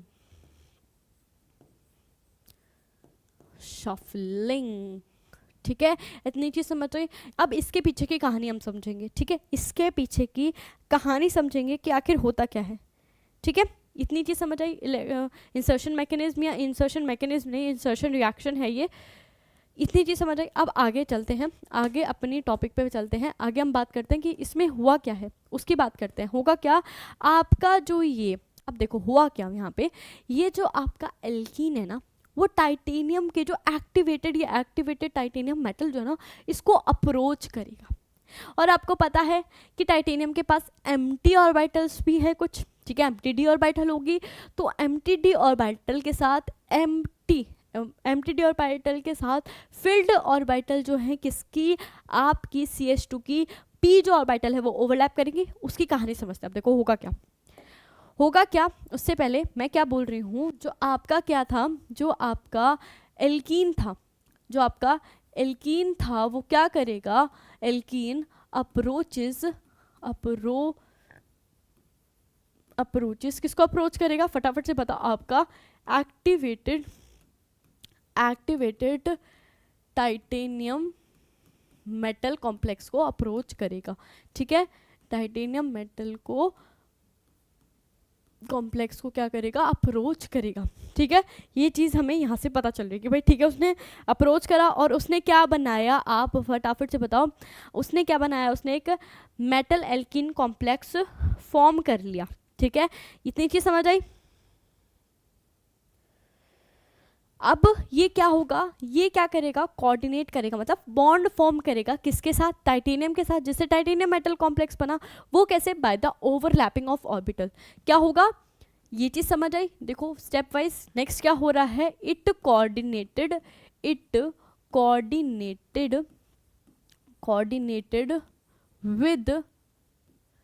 विद किसके साथ कोऑर्डिनेट करेगा, with metal complex in order to form क्या बनाने के लिए, to form alkene metal complexes. ठीक है, इसको मैं रब कर देती हूँ। क्या बनाने के लिए, टू फॉर्म एल्कीन मेटल या मेटल एल्कीन कॉम्प्लेक्सेस। ठीक है, by overlapping of orbital, by overlapping of orbital. ठीक है, ओवरलैपिंग ऑफ ऑर्बिटल्स। ठीक है, अब देखो यहाँ हम टाइटेनियम की बात करें, अगर हम टाइटेनियम मेटल की बात करें तो उसके पास एक तो dx² y² होंगी। ठीक है, उसके पास dxy होगी एक तो ऑर्बिटल। ठीक है, dxy ऑर्बिटल होगी जो कैसी होने वाली है आपकी, dxy ऑर्बिटल जो आपकी रहने वाली है वो कैसी रहने वाली है, एम्प्टी। जैसे मैंने अभी बोला एम्प्टी रहने वाली है। कैसी रहने वाली है, एम्प्टी रहने वाली है। साथ ही साथ उसके पास, टाइटेनियम के पास क्या भी है आपकी, dx² और dy² ऑर्बिटल है। क्या है, dx² माइनस dy² ऑर्बिटल है, जो कि कैसी है, फिल्ड है। क्या है, फिल्ड है। अब ऑर्बिटल में किस में ओवरलैपिंग होगी, टाइटेनियम की d ऑर्बिटल और आपकी किसकी, आपकी जो एल्कीन थी उनकी p ऑर्बिटल में ओवरलैपिंग होने वाली है। किस तरीके से, उसकी बात करते हैं हम। देखो फिर यहाँ पे क्या होगा, आपकी एल्कीन की बात करते हैं। ठीक है, एल्कीन मोनोमर की बात करते हैं, एल्कीन की बात करते हैं, यहाँ पे भी एल्कीन की बात करते हैं। क्या, आपका मोनोमर। आप विनाइल मोनोमर लेके चल सकते हो, मैंने बहुत सिंपल लेके चला है। ठीक है, यहाँ पे जो मोनोमर मैंने लिया है ना वो बहुत सिंपल लेके चला है। आप यहाँ पे मोनोमर क्या लेके सकते हो, विनाइल डेरिवेटिव लेके चल सकते हो, यानी कि आप CH2 डबल बॉन्ड CHR लेके चल सकते हो। ठीक है, कुछ भी लेके चल सकते हो आप, R ग्रुप कुछ भी लेके चल सकते हो, ये ध्यान रखिएगा। ठीक है, मैंने सिंपल लेके चला है for easy understanding of the mechanism. ठीक है, तो यहाँ पे देखो कार्बन कार्बन के बीच में डबल बॉन्ड बन रहा है, तो वो उसमें क्या होने वाली है, एक तो क्या होने वाली है, बॉन्डिंग। क्या होने वाली है, बॉन्डिंग p ऑर्बिटल। ठीक है, बॉन्डिंग पाई ऑर्बिटल होने वाली है, पाई ऑर्बिटल, बॉन्डिंग पाई ऑर्बिटल। और ये कैसी होंगी, एम्प्टी होंगी या फिल्ड होंगी, तो ये होंगी फिल्ड आपकी। ठीक है, और साथ ही साथ उनके पास क्या रहने वाली है, एंटी बॉन्डिंग ऑर्बिटल भी रहने वाली है। रहेंगी या नहीं, जी बिल्कुल। एंटी बॉन्डिंग, जिसको बोले हम पाई स्टार एंटी बॉन्डिंग होती है ना, एंटी बॉन्डिंग ऑर्बिटल्स भी प्रेजेंट होंगी। ठीक है, और ये कैसी होंगी, ये एंटी बॉन्डिंग कैसे रहने वाली है, एम्प्टी रहने वाली है। तभी तो क्या होगा, आपकी बॉन्ड का फॉर्मेशन होगा। देखिए कुछ इस तरीके से, इनको मैं रिप्रेजेंट कर देती हूँ, कुछ इस तरीके से होंगी ये लीजिए कुछ इस तरीके से। ठीक है, आप थोड़ा सा डिफ्रेंशिएट करने के लिए लोब्स को मैं यहाँ कलर कर देती हूँ, इसमें कलर कर देती हूँ। ठीक है, और इसमें भी। ठीक है, और इसमें कलर कर देते हैं यहाँ पे कोई एक लोब में। ठीक है, बाकी लोब में कोई भी आप कलर करना चाहो, ठीक है, वो आप कलर कर सकते हो। मैंने लीजिए इसमें, ओके ओके ओके ओके, छोड़िए। ठीक है, अब इतना समझिए, ये कैसी हैं, ये वाली कैसी है, एम्प्टी, ये कैसी है, फिल्ड ऑर्बिटल। p ऑर्बिटल है, ठीक है, या फिर कह दो पाई ऑर्बिटल है यहाँ पे, और यहाँ पे क्या है, एंटी बॉन्डिंग पाई स्टार, यानी कि एंटी बॉन्डिंग ऑर्बिटल है। ठीक है, इतनी चीज़ समझ आई हो तो अब देखो होगा क्या, अब होगा क्या, बॉन्ड फॉर्मेशन किस तरीके से होगा। ये आपका जो इलेक्ट्रॉन है वो कहाँ से जाएगा, आपके एम्प्टी से कहाँ जाएगा, फटाफट से बता दो, एम्प्टी से कहाँ वो फील्ड से कहाँ जाएगा, एम्प्टी में। बॉन्ड फॉर्मेशन के लिए तो यही करना पड़ेगा। नहीं, जिसके पास है वो क्या, जिसके पास इलेक्ट्रॉन्स है वही तो देगा ना। जो पहले से गरीब है, वो पैसे कहाँ से दे सकता है, जो अमीर है वही डोनेशन वगैरह कर सकता है, जो गरीब पहले से ही है वो कैसे डोनेशन करे। ठीक है, तो यही है आपका, फील्ड से कहाँ जाएंगे इलेक्ट्रॉन, एम्प्टी में। और यहाँ पे क्या होगा, यहाँ पे भी फील्ड से इलेक्ट्रॉन, वैसे बिल्कुल आप बराबर बराबर बनाने की कोशिश करना, मेरे से थोड़े ऊपर नीचे बन गए, बट बिल्कुल साथ साथ में दिखाना ताकि इनकी बॉन्डिंग आप इफेक्टिवली दिखा सको। तो यहाँ पे भी कहाँ जाएंगे, फिल्ड से एम्प्टी में इलेक्ट्रॉन जाएंगे, जिसकी वजह से ओवरलैपिंग होगी किसकी, ऑर्बिटल की, और आपको कुछ इस तरीके से कॉम्प्लेक्स बनता हुआ दिखाई देगा। फिर बाद में इंसर्शन रिएक्शन होने वाली है, क्या होने वाली है, इंसर्शन रिएक्शन होने वाली है, इंसर्शन रिएक्शन होगी, और किस तरीके से होगी वो भी आपने देख ली, ठीक है। इंसर्शन रिएक्शन जो होगी वो कुछ इस तरीके से होने वाली है, और यहाँ पे कुछ इस तरीके से आपका टाइटेनियम का कॉम्प्लेक्स बनता हुआ नजर आएगा। और फिर से यहाँ पे क्या रहने वाला है, एम्प्टी स्पेस रहने वाला है। क्या रहने वाला है यहाँ पे, ये क्या रहने वाला है, एम्प्टी स्पेस फिर भी रहने वाला है। क्यों रहेगा, देखिए अभी आगे हम प्रोपोगेशन में उसकी बात करेंगे। इतनी चीज समझ आई, कैसे ओवरलैपिंग हुई, ठीक है, क्या कैसे बॉन्ड फॉर्म हुआ, ये सब की बात हमने कर ली, ठीक है। ये आपका चेन इनिशिएशन का जो स्टेप था वो खत्म होता है, इनिशिएशन का स्टेप खत्म होता है। अब हम बात करते हैं नेक्स्ट आपका प्रोपोगेशन, ठीक है। किसका, प्रोपोगेशन के स्टेप में होगा क्या, वो भी बहुत ही सिंपल रहेगा। अगर आपको फर्स्ट स्टेप समझ आ गया ना तो सारे स्टेप क्या रहने वाले हैं, आसान रहने वाले हैं उसके बाद तो, ठीक है। ये लीजिए, नेक्स्ट क्या है आपका, प्रोपोगेशन। प्रोपोगेशन, ठीक है। प्रोपोगेशन में क्या होगा, और ज़्यादा बढ़ बढ़ के आपके क्या बनते रहेंगे, आपका पॉलीमराइजेशन होगा। तो देखो कॉम्प्लेक्स क्या बना था अब आपका, टाइटेनियम, यहाँ पे क्लोराइड, यहाँ पे क्या था आपका CH2, यहाँ पे सिंगल बॉन्ड रहा था CH, और यहाँ से क्या गया था ED, बिल्कुल। फिर यहाँ पे क्लोरीन, और ये क्लोरीन, और यहाँ पे क्या रह गया था, एम्प्टी स्पेस। बिल्कुल समझ आ गया होगा, बहुत ही सिंपल सी चीज़ है। अब यहाँ पे आप फर्दर आप क्या डाल रहे हो, CH2। तो अब मैं इसको थोड़ा इस तरीके से यहाँ पे रिप्रेजेंट करती हूँ, CH2, यहाँ पे है CH2, और यहाँ पे ED। अब आपका फिर से क्या आएगा, फटाफट से बताओ, यहाँ पे आने वाला है CH2 डबल बॉन्ड CH2। होगा क्या होगा, देखो फिर से यही कि आपका ये जो बॉन्ड है ब्रेक होगा, और ये किसके साथ फॉर्म होगा, ये वाला बॉन्ड इसके साथ फॉर्म होगा, और ये वाला बॉन्ड इनके साथ फॉर्म होगा। तो कुछ इस तरीके से देखो, कुछ इस तरीके से आपका बॉन्ड फॉर्म होगा, ये डबल बॉन्ड यहाँ से हटेगा, ठीक है। क्या होगा आपका CH2, और इस वाले ग्रुप में क्या होगा, बॉन्ड का फॉर्मेशन आपको देखने को मिलेगा, ठीक है। किस किस के बीच में, इस CH2 और इस CH2 के बीच में, ठीक है। और यहाँ पे किसके, टाइटेनियम और इसके बीच में बॉन्ड फॉर्म होता हुआ दिखेगा, और बॉन्ड ब्रेक होगा किस किस का, आपका इन दोनों का बॉन्ड ब्रेक होगा, और ये भी बॉन्ड ब्रेक होने वाला है। तो मैं क्या बोलती हूँ, इसको F से रिप्रेजेंट कर देती हूँ, that is the formation of your bond. और यहाँ पे क्या हो रहा है, बॉन्ड ब्रेक हो रहा है, और मैं इसको रिप्रेजेंट भी कर देती हूँ एरो से। कैसे, देखो यहाँ ये वाला बॉन्ड यहाँ जा रहा है, और ये वाला बॉन्ड यहाँ जा रहा है, तो इसकी ब्रेकिंग हो रही है, इनकी फॉर्मेशन हो रही है। तो आपका क्या बनना, देखो अब क्या बना आपका कॉम्प्लेक्स, ठीक है। बात करते अब कॉम्प्लेक्स क्या बनेगा, तो कुछ इस तरीके से आपका फिर से वही इंसर्शन ही है। देखो अब होगा क्या, ये रहा टाइटेनियम, यहाँ पे क्लोरीन,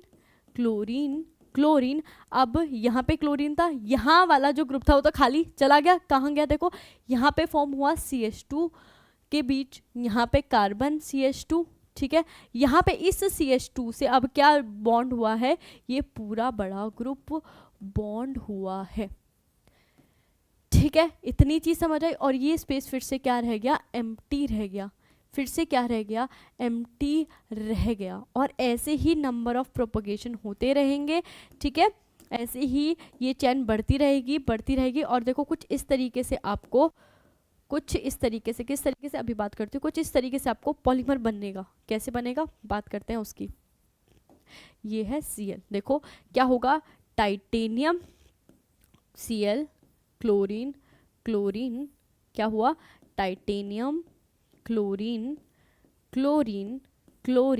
यहाँ पे क्लोरीन, और यहाँ पे क्या बना आपका एम्प्टी स्पेस रहा कहीं पे भी, ठीक है। लेट अस सपोज जब आपका फिर आप CH2 ऐड करोगे तो यहाँ पे आ जाएगा, वो ग्रुप लग जाएगा, तो एक क्या रहने वाला है, एम्प्टी स्पेस। यहाँ पे ये CH2 क्या रहेगा, सेम। उसके बाद आपका CH2 ये क्या रहने वाला है, पॉलीमराइज होता रहेगा, और लास्ट में आपका क्या बनेगा, CH2 ET, एक एंड तो देखो आपका पहले से ही क्लोज्ड है, यहाँ पे आपके ग्रुप बढ़ते रहेंगे, ठीक है। ये ग्रुप क्या होता रहेगा, बढ़ता रहेगा, पॉलीमराइज होता रहेगा, ठीक है। जिसकी हेल्प से आप क्या देखो, अब आपको दिख रहा होगा कि आपको जो पहले आप मोनोमर लेके चले थे, जो आप मोनोमर लेके चले थे उसका पॉलीमराइजेशन कराना है। तो ओवरऑल रिएक्शन क्या होती है, अगर आप पॉलीमराइजेशन कराना होता तो ये लेके चले थे आप NCH2 डबल बॉन्ड CH2, यही लेके चले थे।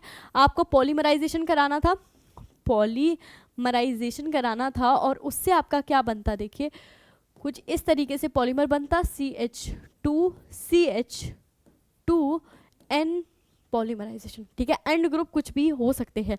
तो ये क्या देखा आपने, क्या यहाँ पे पॉलीमराइजेशन हुआ या नहीं हुआ, ठीक है। प्रोपगेशन होता रहा और आपकी ऐसी पॉलीमर चेन बन जाएगी, ठीक है। यही आपको करना था। बात आती है अब चेन को टर्मिनेट कैसे करें, ठीक है। बनती गई लंबी चेन बनती जा रही है, तो भाई इसकी मर्जी है, जब तक चाहे तब तक बन जाए, ठीक है। तो हम इस चेन को टर्मिनेट कैसे करें, तो अब यहाँ पे हम जो नेक्स्ट स्टेप पढ़ने वाले हैं वो क्या होने वाला है, टर्मिनेशन, ठीक है। अब इस चेन की समाप्ति दो प्रकार से आप कर सकते हो, कैसे कैसे दो प्रकार से, उनकी बात करते हैं। देखो यहाँ पे आपके पास टाइटेनियम है, यहाँ पे आपके पास क्या है, कार्बन, हाइड्रोजन, और यहाँ पे ऐसे ही एक पॉलीमर चेन है, ठीक है, CH कार्बन हाइड्रोजन, ये पॉलीमर चेन है इससे जो जुड़ी हुई है। अब देखो दो तरीके से क्या हो सकता है, आपका क्या हो सकता है, बीटा एलिमिनेशन हो सकता है। एक जगह तो हम क्या पढ़ेंगे, बीटा एलिमिनेशन हो सकता है, एलिमिनेशन, और साथ साथ क्या भी देखने को मिलेगा, बीटा एलिमिनेशन देख लिया आपने, और क्या भी हो सकता है आपका हाइड्रोजिनेशन बोल दो या हाइड्रोजन इंसर्शन, हाइड्रोजिनेशन या हाइड्रोजन इंसर्शन आप बोल सकते हो, कैसे भी आप बोलो। होगा क्या उसमें, देखो होगा कुछ इस तरीके से, कि इसके बीच में ये जो है टाइटेनियम और हाइड्रोजन, इसके बीच में बॉन्ड फॉर्म होगा आपका, और ये जो बॉन्ड बना है ना यहाँ पे, देखो अभी मैं लिख देती हूँ, यहाँ पे ये बॉन्ड आपका, और बॉन्ड कहाँ पे फॉर्म होगा, यहाँ पे फॉर्म होगा। कैसे बताती हूँ, क्योंकि ये वाला बॉन्ड आपका ब्रेक होगा और ये वाला बॉन्ड भी क्या होगा, ब्रेक होगा। देखिए अभी मैं 1 बाय 1 करके समझाती हूँ, डोंट वरी, नहीं समझ आ रहा तो अभी समझाती हूँ। देखो होगा क्या, ये वाला जो बॉन्ड था वो क्या होगा, ब्रेक होगा, और यहाँ पे क्या हो जाएगा, बॉन्ड का फॉर्मेशन, ठीक है। और यहाँ वाला बॉन्ड क्या आ जाएगा, यहाँ पे देखिए हुआ क्या, देखो हुआ क्या, ब्रेकिंग की बात करते हैं। सबसे पहले कार्बन और हाइड्रोजन का बॉन्ड क्या हुआ, ब्रेक हुआ, और साथ साथ टाइटेनियम और कार्बन का बॉन्ड भी क्या हुआ, ब्रेक हुआ। क्यों हुआ, क्योंकि ये हाइड्रोजन किसके साथ बॉन्ड फॉर्म कर लेगा, आपका टाइटेनियम के साथ, और ये वाला जो डबल बॉन्ड था वो यहाँ, जो ये वाला टाइटेनियम और कार्बन का जो बॉन्ड था वो कहाँ पे आ जाएगा, कार्बन कार्बन के बीच में डबल बॉन्ड की तरह काम करेगा। और देखो बनेगा क्या, आपका बनेगा क्या, प्रोडक्ट क्या बनेगा, उसका ध्यान आपको रखना है। आपका प्रोडक्ट कुछ इस तरीके से बनने वाला है कि यहाँ पे CH2 जो आखिर में था उसमें डबल बॉन्ड आया, CH जो चेन थी क्या रहेगी, CH2N, लास्ट में आपका क्या था, फटाफट से बताओ, लास्ट में आपका था CH2CH और ये था ET, कुछ इसी तरीके से था CH2ET। तो ये आपकी लास्ट में जो चेन बनने वाली है कुछ इस तरीके से बनेगी, ये आपको ध्यान रखना है, ठीक है। नाउ हाइड्रोजन इंसर्शन, कहानी उसकी भी सेम होने वाली है। होगा क्या, देखो उसमें भी होगा क्या, उसमें भी यहाँ पे लिख देते हैं फिर से कंपाउंड को, टाइटेनियम कार्बन, ये रहा कार्बन, हाइड्रोजन, ये रहा हाइड्रोजन, और ये रहा हाइड्रोजन। अब देखो होगा क्या, आप यहाँ पे क्या करा रहे हो, हाइड्रोजनेशन करा रहे हो, यानी कि हाइड्रोजन का एडिशन करा रहे हो। सिंपल सी बात है, हाइड्रोजनेशन या हाइड्रोजन इंसर्शन से आप समझ सकते हो। होगा क्या, देखो यहाँ पे ये जो बॉन्ड है, जैसे ही आपने वाटर डाला, इसके बीच का बॉन्ड क्या हो जाएगा, यहाँ पे मैं ब्रेक वाले को, रुक जाओ, इसके टाइटेनियम और कार्बन के बीच का बॉन्ड क्या होने लग जाएगा, वीक होने लग जाएगा। और यहाँ पे क्या होगा, ये बॉन्ड ब्रेक होगा, और किस में, और कौन सा बॉन्ड वीक होगा, ये जो हाइड्रोजन का था ना, वो बॉन्ड भी खुद से ही वीक होने लग जाएगा। देखिए किस तरीके से, क्यों ऐसा हो रहा है वो बताती हूँ। क्योंकि यहाँ पे होगा क्या कि ये हाइड्रोजन किसके साथ बॉन्ड करेगा इस कार्बन के साथ, और यहाँ से हाइड्रोजन किसके साथ बॉन्ड करेगा, कार्बन के साथ बॉन्ड बनाता हुआ नजर आएगा। यहाँ पे ये बॉन्ड का फॉर्मेशन हुआ और ये क्या हुआ, बॉन्ड का ब्रेकिंग हुआ। यहाँ पे बॉन्ड ब्रेक होने को मिलेगा और यहाँ देखो कोई डबल बॉन्ड बनता हुआ नजर नहीं आएगा आपको, ठीक है, डबल बॉन्ड बनता हुआ नहीं नजर आएगा। इसीलिए देखो प्रोडक्ट बनेगा वो क्या बनेगा, प्रोडक्ट क्या बनेगा, देखिए ध्यान से देखिए, यहाँ पे क्या है, कार्बन CH2, ठीक है, और क्या हुआ, यहाँ पे क्या आ जाएगा, CH2, यहाँ पे भी एक हाइड्रोजन आएगा और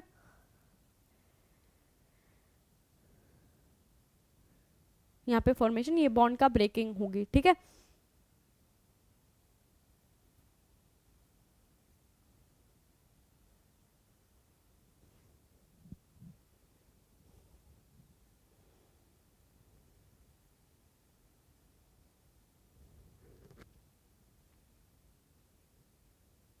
सॉरी,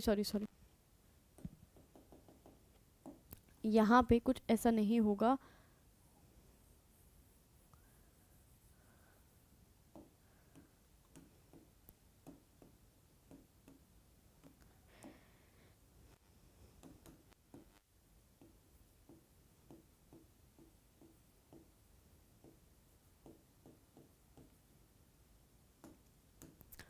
चलिए फिर अगर हम नेक्स्ट स्टेप की बात करते हैं, हाइड्रोजनेशन से मतलब ही समझ आ रहा होगा कि होगा क्या, हाइड्रोजन का एडिशन आपको देखने को मिलेगा। तो यहाँ हाइड्रोजन और क्या ऐड करा रहे हो, हाइड्रोजन ऐड करा रहे हो, हाइड्रोजन के बीच में बॉन्ड होगा और यहाँ पे क्या होगा, टाइटेनियम और कार्बन के बीच में बॉन्ड होगा। तो देखो होगा क्या, जैसे ही आपने हाइड्रोजन H2 डाला, ठीक है, H2 डाला तो होगा क्या, यहाँ पे हाइड्रोजन के बीच का बॉन्ड क्या होने लगेगा, ब्रेक होने लग जाएगा, और साथ ही साथ जो टाइटेनियम और कार्बन के बीच का बॉन्ड था वो क्या होने लग जाएगा, ब्रेक होने लग जाएगा। होगा क्या, और होगा क्या कि टाइटेनियम किसके साथ बॉन्ड फॉर्म करने लग जाएगा, हाइड्रोजन के साथ, और ये वाला कार्बन किसके साथ बॉन्ड फॉर्म करने लग जाएगा, इस वाले हाइड्रोजन के साथ। तो देखो यहाँ क्या हुआ, बॉन्ड का ब्रेक हुआ और यहाँ पे क्या हुआ, फॉर्मेशन ऑफ बॉन्ड आपको देखने को मिला। कार्बन हाइड्रोजन के बीच में बॉन्ड बनता हुआ नजर आया और टाइटेनियम हाइड्रोजन में बॉन्ड बनता हुआ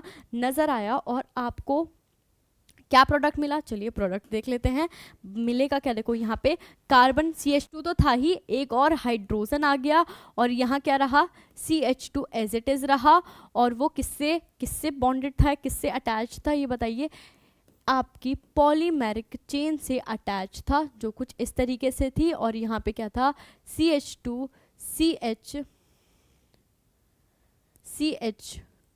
और ये रहा ET, ठीक है, कुछ इस तरीके की आपको क्या मिलेगी, फॉर्म मिलने वाली है, ठीक है। मैं इसको दोबारा लिख देती हूँ, थोड़ा कंजस्टेड हो गया। यहाँ पे CH2, ये रहा CH2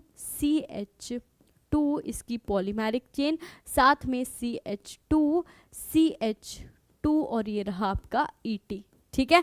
और हुआ क्या, देखो साथ में क्या मिला आपको, टाइटेनियम के, और वो जो ग्रुप था उसकी जगह आपको क्या मिल गया, हाइड्रोजन। टाइटेनियम और हाइड्रोजन का बॉन्ड बनता हुआ नजर आया। देखो टाइटेनियम के साथ और भी आपका वो जो थे ना क्लोरीन, वो रहने वाले हैं, ये मत सोचेगा कि क्लोरीन नहीं है, क्लोरीन भी है यहाँ पे और एक एम्प्टी स्पेस भी है, ठीक है। मगर हुआ क्या है कि जो टाइटेनियम और किसका था, टाइटेनियम और इतने बड़े एल्कीन ग्रुप का जो बॉन्ड था वो क्या हो जाएगा, ब्रेक हो जाएगा अब, और इस तरीके से आपको दो प्रोडक्ट मिल लेंगे। यहाँ पे एंड में क्या बन रही है आपकी, एल्कीन बन रही है, ध्यान रखिएगा। यहाँ पे एंड में क्या बन रही है आपकी, एल्कीन फॉर्म हो रही है। और वहीं अगर हम यहाँ बात करते हैं नीचे वाले एग्जाम्पल में, तो आपकी क्या फॉर्म होती हुई नजर आती है, यहाँ पे आपको स्ट्रेट एल्केन आपको मिलती है, ठीक है। एल्केन रिंग, एल्केन की जो स्ट्रेट चेन है वही आपको मिलती है, ठीक है।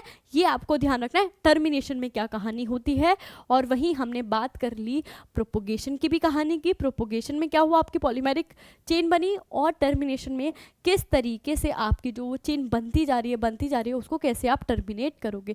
क्या क्या दो मेथड्स हैं जिसकी हेल्प से आप टर्मिनेशन कर सकते हो। ओके, ये तो कुछ और ही हो गया, ठीक है। क्या क्या मेथड्स हैं जिनके हेल्प से आप टर्मिनेशन देख सकते हो, तो ये दो मेथड्स भी आपने देख लिए कि बीटा एलिमिनेशन, बीटा हाइड्रोजनेशन, और एक और होता है beta elimination followed by hydrogenation. वो आपके सिलेबस में नहीं है, इतना इंपॉर्टेंट नहीं है, थोड़ा कॉम्प्लिकेटेड होता है, तो उसकी बात हम नहीं कर रहे हैं, ठीक है। यहाँ पे आपका जो है ये आपका पूरे स्टेप वाइज जो भी जिगलर नाटा में जो भी स्टेप इन्वॉल्व होते हैं ना, देखो वो हमने कर लिए, ठीक है। वो हमने विद बॉन्डिंग उनका समझ लिया कि बॉन्डिंग किस तरीके से हो रही है, मैकेनिज्म क्या इन्वॉल्व होने वाला है, बहुत इंपॉर्टेंट जो ये चीज़ थी ना वो हमने कर ली है, वो हमने पढ़ ली है, वो चीज़ आई होप आपको समझ आ गई होगी, ठीक है।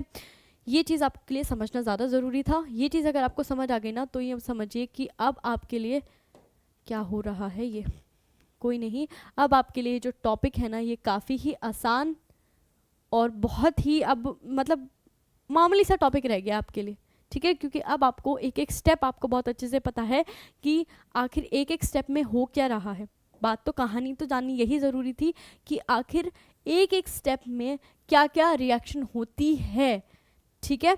कैसे आपका पॉलीमराइजेशन हम जेडन कैटलिस्ट की वजह से करवा रहे हैं। अब एक चीज़ ध्यान रखिएगा, जैसे आप इनिशियल अपना कैटलिस्ट लेके चले थे, ठीक है, जो एक्टिवेटेड कैटलिस्ट था उसमें यहाँ पे ईटी था, सिंपल बस यहाँ पे ईटी था और एक एम्प्टी स्पेस था।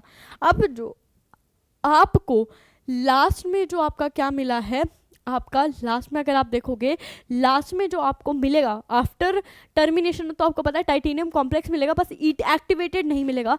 ईटी की जगह वहाँ पे क्या होगा, हाइड्रोजन होगा, वो एज इट इज़ ही रहने वाला है, ठीक है। ये चीज़ होती है कैटलिस्ट की कि वो आपके रिएक्शन रेट को इफेक्ट करता है उसमें कंज्यूम हुए बिना, ठीक है। इतनी चीज़ आपको समझ आई हो तो बताओ, इतनी चीज़ आई होप आपको समझ आ गई होगी, आई, ठीक है। मैकेनिज्म की जो कहानी थी वो हमने समझ ली।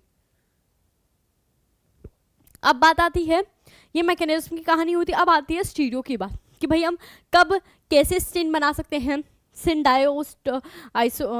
सिंडायोटैक्टिक कब बना सकते हैं, और बात करें वही कि हम आइसोटैक्टिक कब बना सकते हैं। ये कहानी तो पता होना चाहिए ना। तो देखिए इतनी कहानी, जब आपको इतनी कहानी समझ आ गई ना तो आगे की भी कहानी बहुत आसान रहने वाली है। क्या ये रिप्रेजेंटेशन अच्छा है, क्या थोड़ी चीज़ें समझ आ रही हैं, मैं बोर्ड में देखने की कोशिश करती हूँ। हाँ देखो आई एम ट्राइंग कि मैं अपना प्रेजेंटेशन थोड़ा अच्छा बनाऊँ, ठीक है, चीज़ें आपको थोड़ी समझ आए, उसमें थोड़ा सा टाइम लगेगा मुझे भी चीज़ों को सुधारने में, तो थोड़ा आप भी थोड़ा कोऑपरेट करें, मैं भी थोड़ी कोशिश करती हूँ, और कोशिश करने वालों की हार नहीं होती है, ठीक है। तो ये कुछ आपका प्रोपोगेशन टर्मिनेशन चलिए अच्छे से दिख रहा है। नेक्स्ट जो हम करेंगे वो क्या करने वाले हैं बताइए फटाफट से। वो हम देखने वाले हैं, आपका नेक्स्ट टॉपिक रहने वाला है किसके बारे में, फटाफट से बताओ। आपका रहने वाला है स्टीरियो केमिस्ट्री।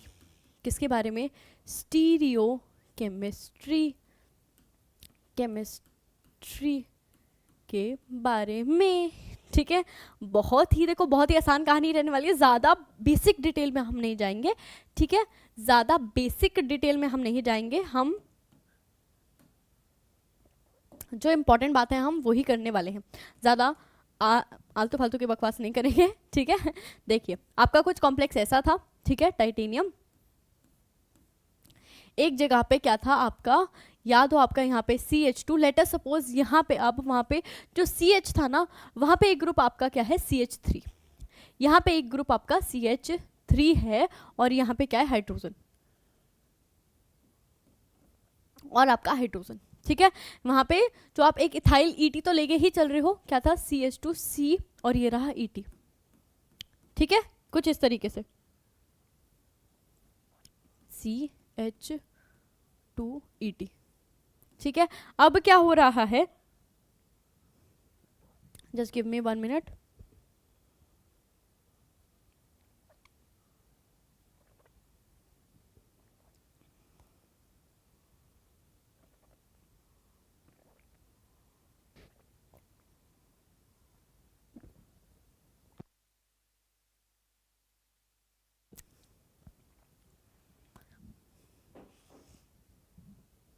देखिए यहाँ पे ET था, ठीक है।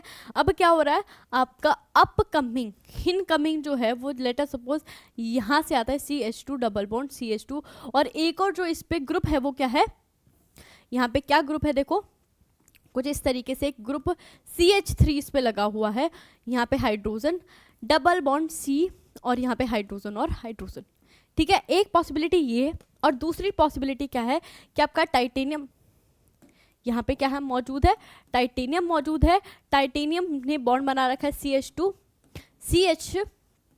और एक ये क्या है ET।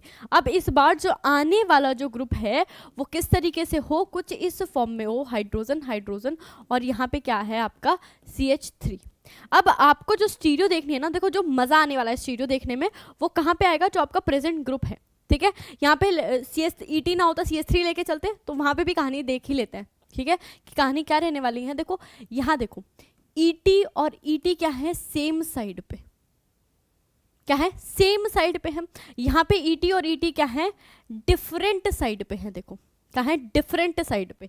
यहाँ पे देखो इसी वजह से, इसी देखो इनकी पोजीशन, इनके इसी खेल की वजह से क्या रहने वाला है, आपको स्टीरियो अपने अकॉर्डिंग मिलने वाली है, ठीक है। इनके आपस के मतभेद की वजह से आपका फायदा होने वाला है। कैसे, देखिए यहाँ पे आपको पता है कि बॉन्ड इनके बीच में फॉर्म होगा और इनके बीच में फॉर्म होगा।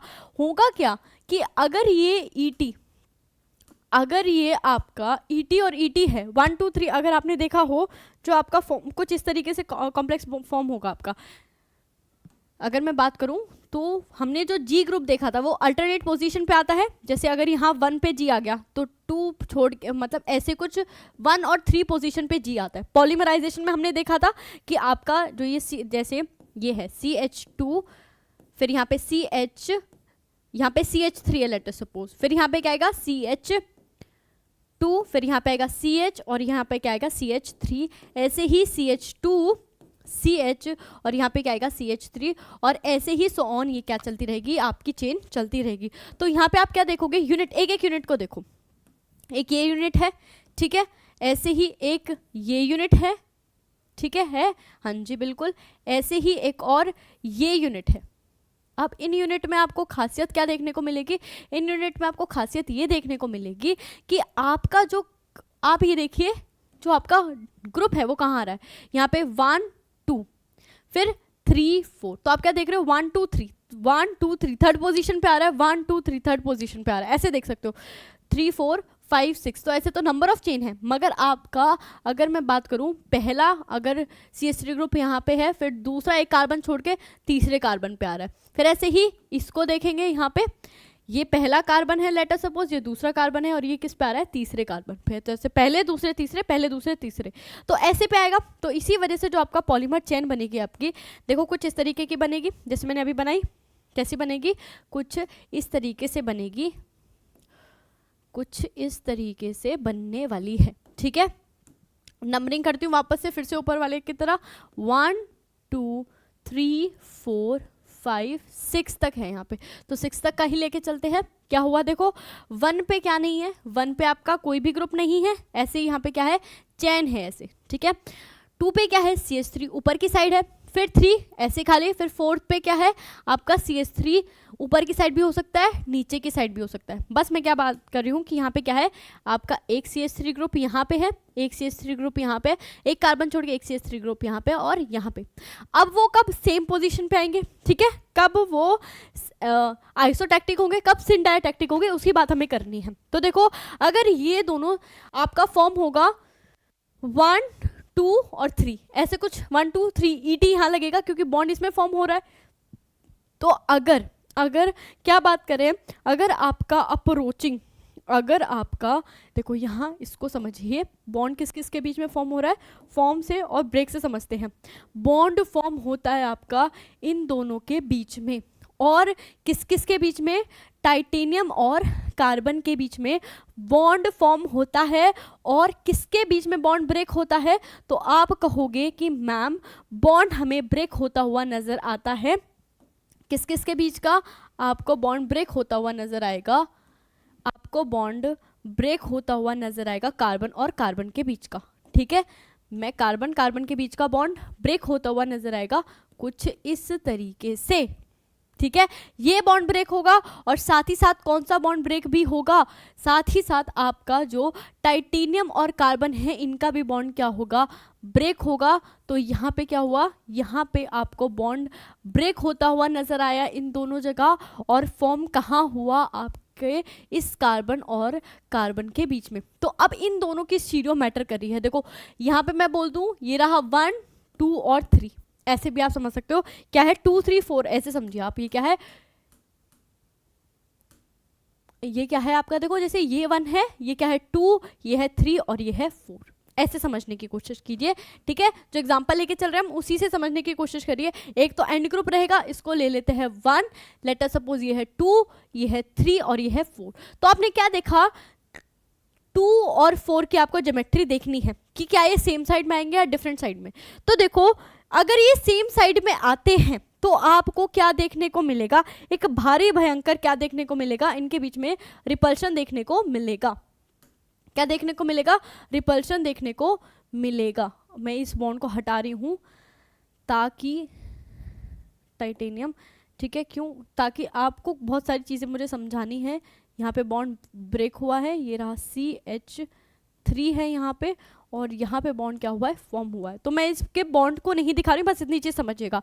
होगा क्या कि यहाँ पे जो ये CH3 है ना, CH3 जो है इसमें आपको रिपल्शन, यहाँ इससे देखो, यहाँ पे इन दोनों के बीच में आपको क्या देखने को मिलेगा, किन दोनों के बीच में, आपको CH3, आपको इन दोनों के बीच में क्या देखने को मिलेगा, भारी भरकम रिपल्शन देखने को मिलने वाला है। किस किस के बीच में, आपको इन दोनों ग्रुप के बीच में क्या देखने को मिलने वाला है, रिपल्शन देखने को मिलने वाला है। क्या मिलेगा, भारी भरकम रिपल्शन। दोनों क्या है, अगर सेम साइड पे हैं, देखो दोनों क्या है, अगर सेम साइड पे है तो यहाँ पे क्या होगा, इनके बीच में रिपल्शन होगा। समझिए, थोड़ा सा आप थोड़ी स्टीरियो पे आ गए हैं तो इस चीज़ को समझिएगा कैसे। देखो बीच में लेट अस सपोज यहाँ पे टाइटेनियम है, मेरे हाथों के एक्शंस पे ध्यान रखना कि यहाँ पे क्या है, आपने टाइटेनियम लिया है, टाइटेनियम के साथ में क्या है, कार्बन, कार्बन है, और कार्बन पे क्या है, ET ग्रुप है। ठीक है, इस साइड लेके चलिए उसको, ET क्या है, इस साइड। आप क्या बोल रहे हो, यहाँ पे टाइटेनियम है, टाइटेनियम के साथ कार्बन बना है, और कार्बन के साथ क्या है, आपका ET ग्रुप है। ठीक है, ये आपकी टाइटेनियम की कहानी होगी। अब क्या हो रहा है, यहाँ पे आपका क्या है, आगे की साइड यहाँ पे कार्बन है, यहाँ पे कार्बन है। अब उसका जो ग्रुप है CH3 वो इस साइड है। लेट अस सपोज आप ऐसे लेके चल रहे हो तो CH3 इस साइड ऊपर की साइड है। क्या है, CH3 ऊपर की साइड, सेम साइड पे आ रहे हैं फिर ये। ठीक है, आपका CH3 इस साइड पे हाइड्रोजन हाइड्रोजन हाइड्रोजन हाइड्रोजन। दोबारा से समझिए, टाइटेनियम था, यहाँ पे कार्बन था, और इधर ET था।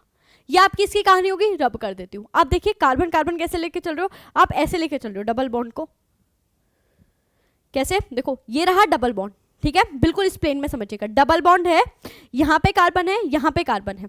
तो आपका क्या है, इस वाले कार्बन पे क्या नहीं है, इस वाले कार्बन पे CH3 नहीं है, इस वाले कार्बन पे है।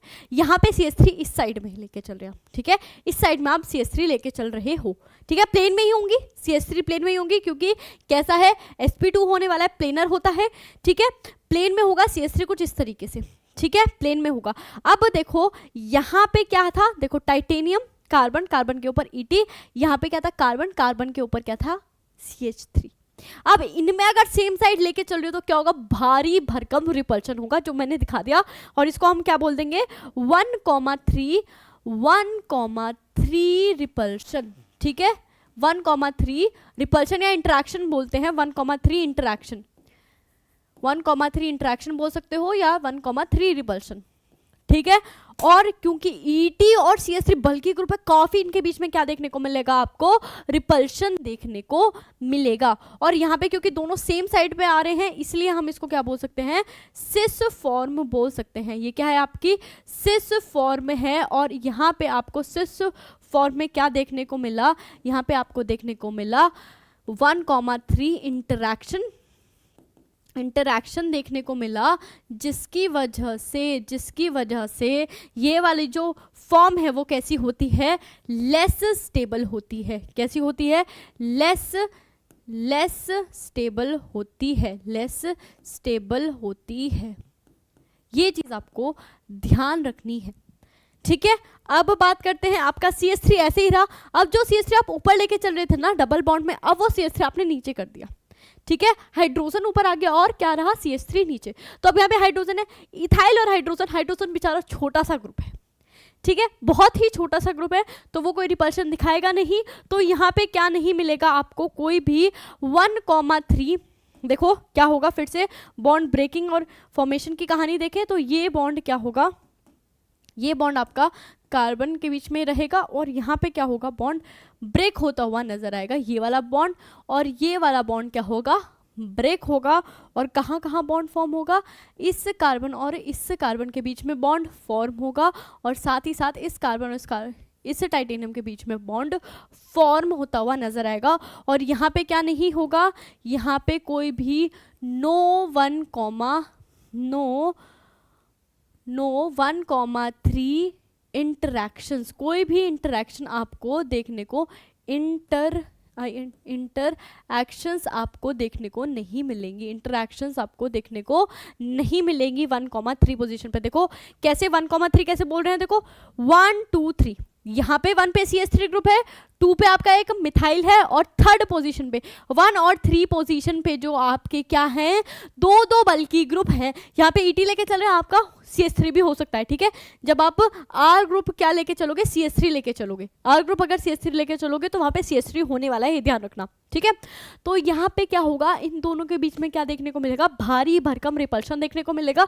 तो ये बनने की कोशिश नहीं करेगा, भाई मैं तो नहीं बन रहा, हमारे बीच में बहुत लड़ाई। अब क्या होगा, एक कमरे में आप अगर 2 जानी दुश्मन को रख दो तो किसी एक ना एक की तो जान जानी जानी है।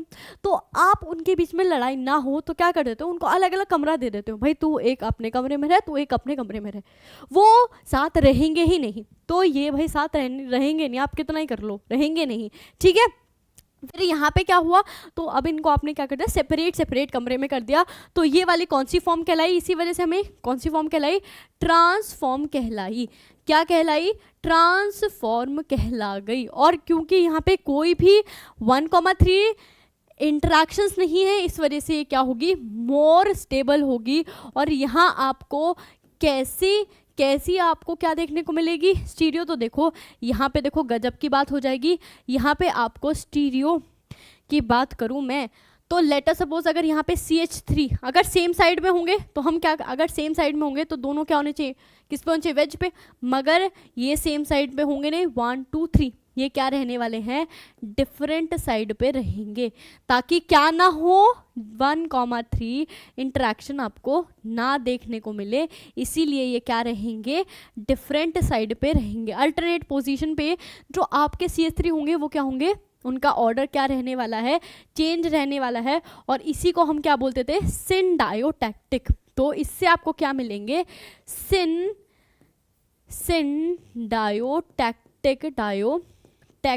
क्या मिलेगा, सिनडायोटैक्टिक फॉर्म आपको मिलेगी, ठीक है। सिनडायोटैक्टिक पॉलीमर आपको मिलने वाला है। ये चीज़ थी बड़ी गजब की, ठीक है, ये चीज़ थी बड़ी गजब की।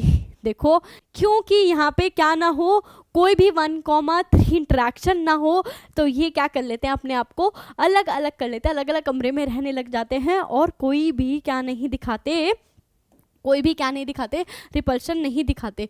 और भाई यहाँ पे ये अब कोई फॉर्म, ऐसा कोई फॉर्म आपको बनेगी नहीं, ये वाली फॉर्म यहाँ पे बनती हुई नजर नहीं आएगी।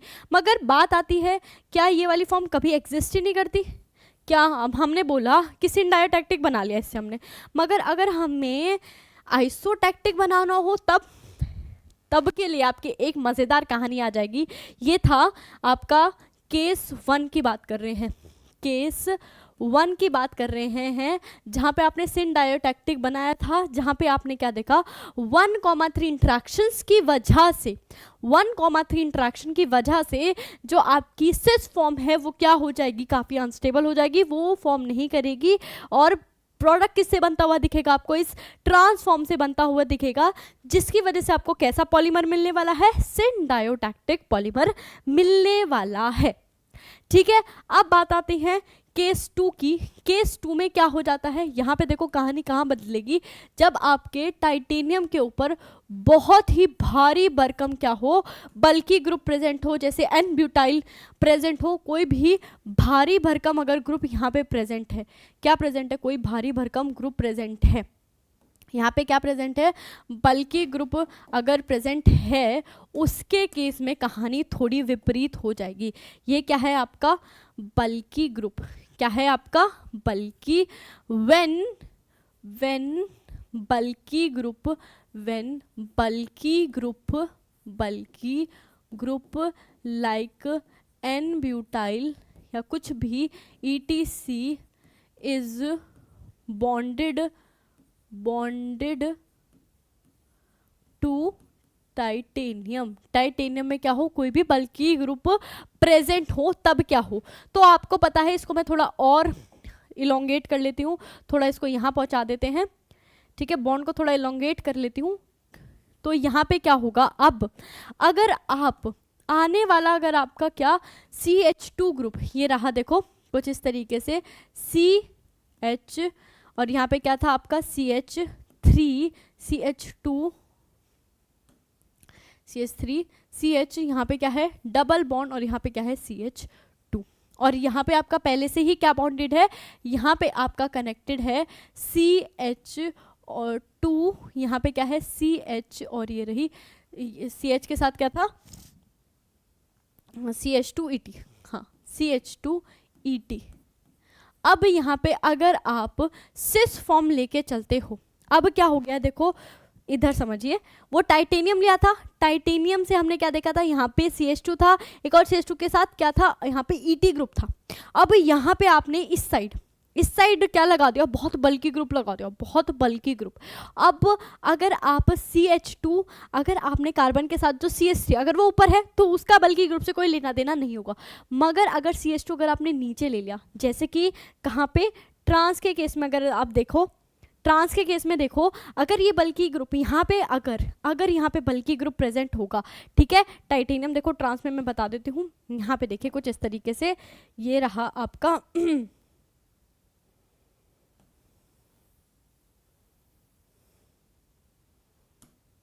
ये कुछ ग्रुप इस तरीके से, अरे कोई नहीं, हाँ ये रहा। अब यहाँ पे आप क्या लेके चलो, ये जो CH2 था आपका ये जो CH था, देखो अब आप क्या करो,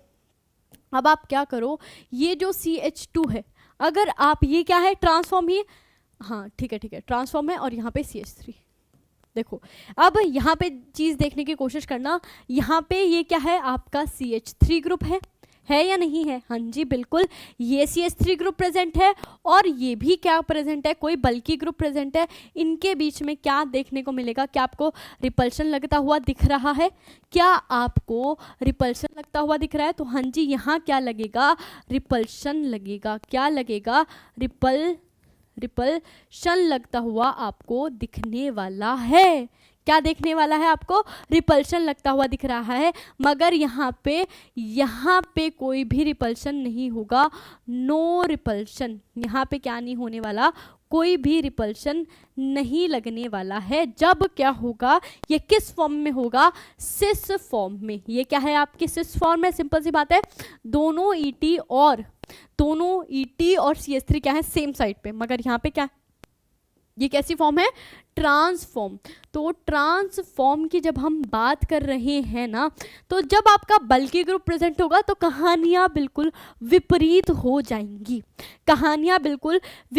जाएंगी, देखिए दिख ही रही होंगी आपको कहानियां बिल्कुल बदलती हुई।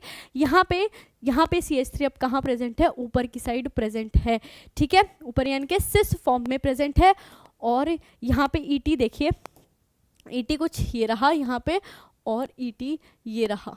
आपको कहानी इन लगने वाले ग्रुप के ऊपर रिपल्शन की देखनी है, ठीक है, किसकी, रिपल्शन की। अब देख तो रहे हो आप, जब अगर कहो अब ट्रांसफॉर्म में नीचे की साइड हुआ और बल्कि ग्रुप भी नीचे ही प्रेजेंट है, तो इनके बीच में क्या दिखेगी आपको, बहुत ज़्यादा लड़ाई होती हुई दिखेगी। अब आपने एक फैक्टर क्या कर दिया, इनके बीच में कोशिश करी, जो दो लोग थे ना जिनके बीच में लड़ाई हो रही थी, आपने किसी ना किसी तरीके से, जैसे कि अगर सोचो उनको वीडियो गेम पसंद है, तो वीडियो गेम वहाँ पे आपने इंस्टॉल कर दिया ताकि उनके बीच की जो दूरियाँ थी वो ख़त्म हो जाए, तो आपने क्या कर दिया, ऐसे ही यहाँ पे वीडियो गेम के तौर पे आपने बल्कि ग्रुप लगा दिया ताकि इनके बीच की रिपल्शन बढ़ा दो। अलग अलग दूर कमरे में रह रहे हैं, अब एक वीडियो गेम खेला है, दूसरों को पसंद नहीं आएगा, दूसरा खेला है तो पहले को पसंद नहीं आएगा।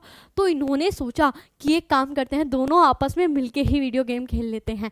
ठीक है, तो ये क्या करेंगे, आपस में साथ साथ रहेंगे, दूर नहीं रहेंगे। ठीक है, तो अब क्या हुआ, इस बल्कि ग्रुप की वजह से यहाँ पे क्या हुआ, रिपल्शन हुआ। तो ये किस फॉर्म से, इस फॉर्म से प्रोडक्ट ना बनाकर किस फॉर्म से प्रोडक्ट बनाएगा, सिस फॉर्म से प्रोडक्ट बनाएगा। और देखो आपको किस तरीके की यहाँ से पॉलीमराइजेशन मिलेगी, यहाँ से आपको कुछ इस तरीके का पॉलीमर प्रोडक्ट मिलता हुआ दिखेगा। ठीक है, कुछ इस तरीके से।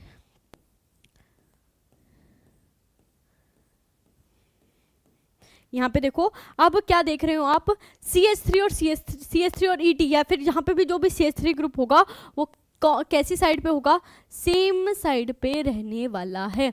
किसकी वजह से, because of the presence of this. देखो टाइटेनियम यहाँ इस पॉलीमर में इन्वॉल्व नहीं हो रहा है, पॉलीमर चेन में नहीं आ रहा है, मगर टाइटेनियम पूरा रिस्पॉन्सिबल है कि आपका आइसोटैक्टिक प्रोडक्ट बनेगा या फिर सिंडायोटैक्टिक प्रोडक्ट बनेगा। बिल्कुल भरपूर वो योगदान दे रहा है आपकी स्टीरियो स्पेसिफिक उसको बनाने में। इसी वजह से हम बोलते हैं कि आपको क्या मिलते हैं, स्टीरियो स्पेसिफिक मैनर में आपको क्या मिलते हैं, आपके प्रोडक्ट बनते हुए नजर आते हैं। किससे, जब आप बात करते हो किसकी, जब आप टाइटेनियम बेस्ड जिगलर नाटा कैटलिस्ट की बात करते हो तो। ठीक है, यहाँ मैं बिल्कुल इनिशियल स्टेज लेके चली हूँ। यहाँ पे अगर आर ग्रुप आपका क्या होता है, आपका कुछ भी CH3 होता है तो ऐसा कुछ प्रोडक्ट आपको मिलेगा, और इसको हम क्या बोल देते हैं, आइसोटैक्टिक स्टीरियो बोल देते हैं। आइसोटैक्टिक पॉलीमर बनता हुआ नजर आता है, किसकी वजह से, बिकॉज ऑफ दिस बल्कि ग्रुप। किसकी वजह से, ये क्या है आपका बल्कि ग्रुप, जो किस पे लगा हुआ है, बल्कि ग्रुप जो किस पे लगा हुआ है, आपके टाइटेनियम पे लगा हुआ है। तो ये बल्कि ग्रुप ट्रांसफॉर्म में जब आपका मोनोमर प्रेजेंट होगा तो क्या लगाएगा, रिपल्शन लगाएगा, और जिसकी वजह से ये क्या है आपका मोनोमर, जिसकी वजह से आपको प्रोडक्ट जो है वो कहाँ से दिखता जाए, कहाँ से बनता हुआ दिखेगा, आपके सिस फॉर्म से प्रोडक्ट बनता हुआ दिखेगा। और सिस हम किसके रिस्पेक्ट में कह रहे हैं, टाइटेनियम पे जो आपका आर ग्रुप लगा हुआ है, मैं यहाँ लिख देती हूँ, ये आपका CH3 भी हो सकता है, ये कोई भी आर ग्रुप आपका CH3 हो सकता है। ठीक है, जब आर ग्रुप आपका CH3 हो सकता है, ये ध्यान रखिएगा, आर ग्रुप क्या हो सकता है, CH3। तब इन दोनों की पोजीशन कैसी है, आपके मोनोमर में जो CH3 है या फिर जो यहाँ पे टाइटेनियम कॉम्प्लेक्स में जो आर ग्रुप है, उसकी अगर दोनों सेम साइड प्रेजेंट है तो हम सिस फॉर्म बोल देंगे, डिफरेंट साइड प्रेजेंट है तो ट्रांसफॉर्म बोल देंगे। और ये हमारी कुछ कहानी रहती है किसकी, आपकी स्टीरियो की। क्या कहानी समझ आई, तो इतनी चीज़ मुझे बताएं। ठीक है, ये थी आपकी स्टीरियो की बात की, कब आपका क्या बनेगा, आइसोटैक्टिक प्रोडक्ट बनेगा, और कब आपका सिंडायोटैक्टिक प्रोडक्ट बनने वाला है। ठीक है, तो सारी चीज़ किस पे डिपेंड कर रही है, आपकी टाइटेनियम के कॉम्प्लेक्स कैसा है भाई, उसका टाइटेनियम जो है वो कैसा कॉम्प्लेक्स बना रहा है, जो बना रहा है कॉम्प्लेक्स, क्या उस पर कोई बल्कि ग्रुप प्रेजेंट है। अगर बल्कि ग्रुप प्रेजेंट है तो वहाँ पे आपको आइसोटैक्टिक स्टीरियो वाले पॉलीमर मिल जाएंगे, और अगर कोई बल्कि ग्रुप नहीं प्रेजेंट है तो वहाँ पे आपका सिंडायोटैक्टिक बनेगा। और रीज़न क्या रहा, तो रीज़न आप बता सकते हो, यहाँ पे रीज़न क्या होता है आपका 1,3 इंटरेक्शन, जिसकी वजह से क्या हो जाती है, सिस फॉर्म लेस स्टेबल हो जाती है। और यहाँ पे कोई भी 1,3 क्या नहीं होता, इंटरेक्शन नहीं होता, जिसकी वजह से ट्रांसफॉर्म मोर स्टेबल होती है और उससे आपका प्रोडक्ट बनता हुआ नज़र आता है। ठीक है, और यहाँ पे वही बता सकते हो कि बल्कि ग्रुप और जो आपका CH3 उसके बीच में रिपल्शन लगने की वजह से जो आपका प्रोडक्ट है वो सिन फॉर्म से बनता है, जिसकी वजह से आपको आइसोटैक्टिक पॉलीमर मिल जाते हैं। ठीक है, तो ये कहानी थी आपकी जिगलर नाटा कैटलिस्ट की। बस एक आखिरी जो कहानी रहती है वो रहती है इसके लिमिटेशंस की, कि आखिर इसकी भी कुछ लिमिटेशंस हैं, एक दो लिमिटेशंस हैं, उनकी हम बात कर लेते हैं। Limitations of ZN catalyst. ठीक है, ZN कैटलिस्ट के क्या लिमिटेशंस होते हैं, कुछ ही लिमिटेशंस है, ठीक है, उनकी बात कर लेते हैं हम। देखो पहला लिमिटेशन तो ये रहता है कि दिस मेथड, दिस कैटलिस्ट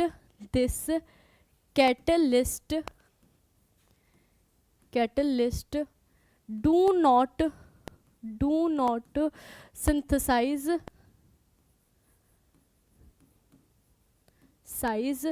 क्या किसके सिंथेसिस में हेल्प नहीं करता, आपकी पीवीसी की पॉलीविनाइल क्लोराइड के सिंथेसिस में हेल्प नहीं करता ये, ठीक है। आप पॉलीविनाइल क्लोराइड को जिगलर-नाटा कैटलिस्ट की हेल्प से फॉर्म नहीं कर सकते हो, ये इसकी आपकी क्या है, लिमिटेशन है। फिर नेक्स्ट जो है क्या होता है, कुछ जो मोनोमर्स हैं, जैसे कि बात करें it do not work with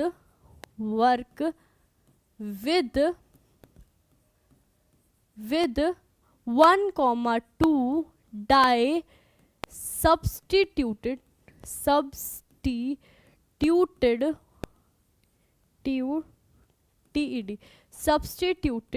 जो मोनोमर हैं उनके साथ ये प्रोडक्ट फॉर्म नहीं करता है, कोई पॉलीमराइजेशन नहीं देता है। नेक्स्ट जो है क्या है, आपके जो एक्राइलेट्स होते हैं उनसे भी, एक्राइलेट्स का भी ये पॉलीमराइजेशन नहीं करता। And also it do not work on acrylates पे भी ये वर्क नहीं करता है, ठीक है। तो ये इसकी लिमिटेशन होती है कि ये क्या नहीं करता, ये आपका पीवीसी बनाने में, जो पीवीसी होता है पॉलीविनाइल क्लोराइड, उसमें इसका कोई योगदान नहीं होता, ये बिल्कुल भी हेल्प नहीं करता वहाँ पे। फिर बात करें एक्राइलेट्स को फॉर्म करने में भी, एक्राइलेट्स जब हम बनाएंगे उसमें भी ये वर्कअप नहीं करता, और ना ही 1,2 डाई सब्स्टिट्यूटेड मोनोमर के केस में ये काम करता है, वहाँ पे ये फेल हो जाता है। ये इसकी लिमिटेशन होती है। एप्लीकेशन भी हमने स्टार्टिंग में ही कर ली थी कि एप्लीकेशन क्या होती है इसकी, कि भाई ये स्टीरियो स्पेसिफिक हमें प्रोडक्ट देता है, ठीक है। वो किस तरीके से स्टीरियो स्पेसिफिक देता है, मैकेनिज्म भी हमने पढ़ लिया, साथ ही साथ उसकी स्टीरियो भी देख ली कि कब हमें सिंडायोटैक्टिक, कब हमें आइसोटैक्टिक प्रोडक्ट बना के देगा, क्या रीज़न रहते हैं उसके पीछे, वो भी हमने देख लिया है। क्या कोशिश करेगा, हमेशा ये कोशिश करेगा कि वहाँ से प्रोडक्ट बनाए जहाँ से इसके बीच में लगने वाली रिपल्शन सबसे कम हो, ठीक है, क्योंकि रिपल्शन कम होगी तभी तो स्टेबल प्रोडक्ट बनेगा, ठीक है। ये चीज़ रही। और हमने क्या भी देखा था कि हम इसकी हेल्प से हाई डेंसिटी पॉलीथीन और लो डेंसिटी पॉलीथीन को भी फॉर्म कर सकते हैं। जब हम पॉलीथीन की बात करेंगे ना, या पॉलीथाइलिन की जब हम बात करेंगे, तब हम उसकी जो डिफरेंट फॉर्म होती हैं, जैसे लो डेंसिटी पॉलीथाइलिन जिसको हम LDPE से रिप्रेजेंट करते हैं, वहीं हाई डेंसिटी पॉलीथाइलिन जैसे कि HDPE से जिसको हम रिप्रेजेंट करते हैं। साथ ही साथ एक और फॉर्म होती है उसकी ultra high molecular weight polyethylene, ठीक है। इन तीनों की बात करेंगे, क्या इनका यूज़ होता है, क्या इनके बीच में डिफरेंस होता है, और क्या इनकी प्रॉपर्टीज़ होती हैं, वो तो हम बाद में पॉलीइथाइलिन की जब हम बात करेंगे उस केस में हम बात कर लेंगे। मगर आज जो हमें जानना ज़रूरी था वो ये जानना ज़रूरी था कि जिगलर-नाटा कैटलिस्ट होता क्या है, कहाँ पे इसका काम होता है, साथ ही साथ कब हम इसको यूज़ करेंगे, ठीक है, कैसे स्टीरियो स्पेसिफिक होता है, क्या रीज़न होता है, मैकेनिज्म क्या होता है, उन सब की कहानी हमारे लिए जाननी ज़रूरी थी, जिसको हमने इस पूरी क्लास में, आई होप आपको समझ आ गया होगा, इस पूरी क्लास की हेल्प से हमने समझ लिया है।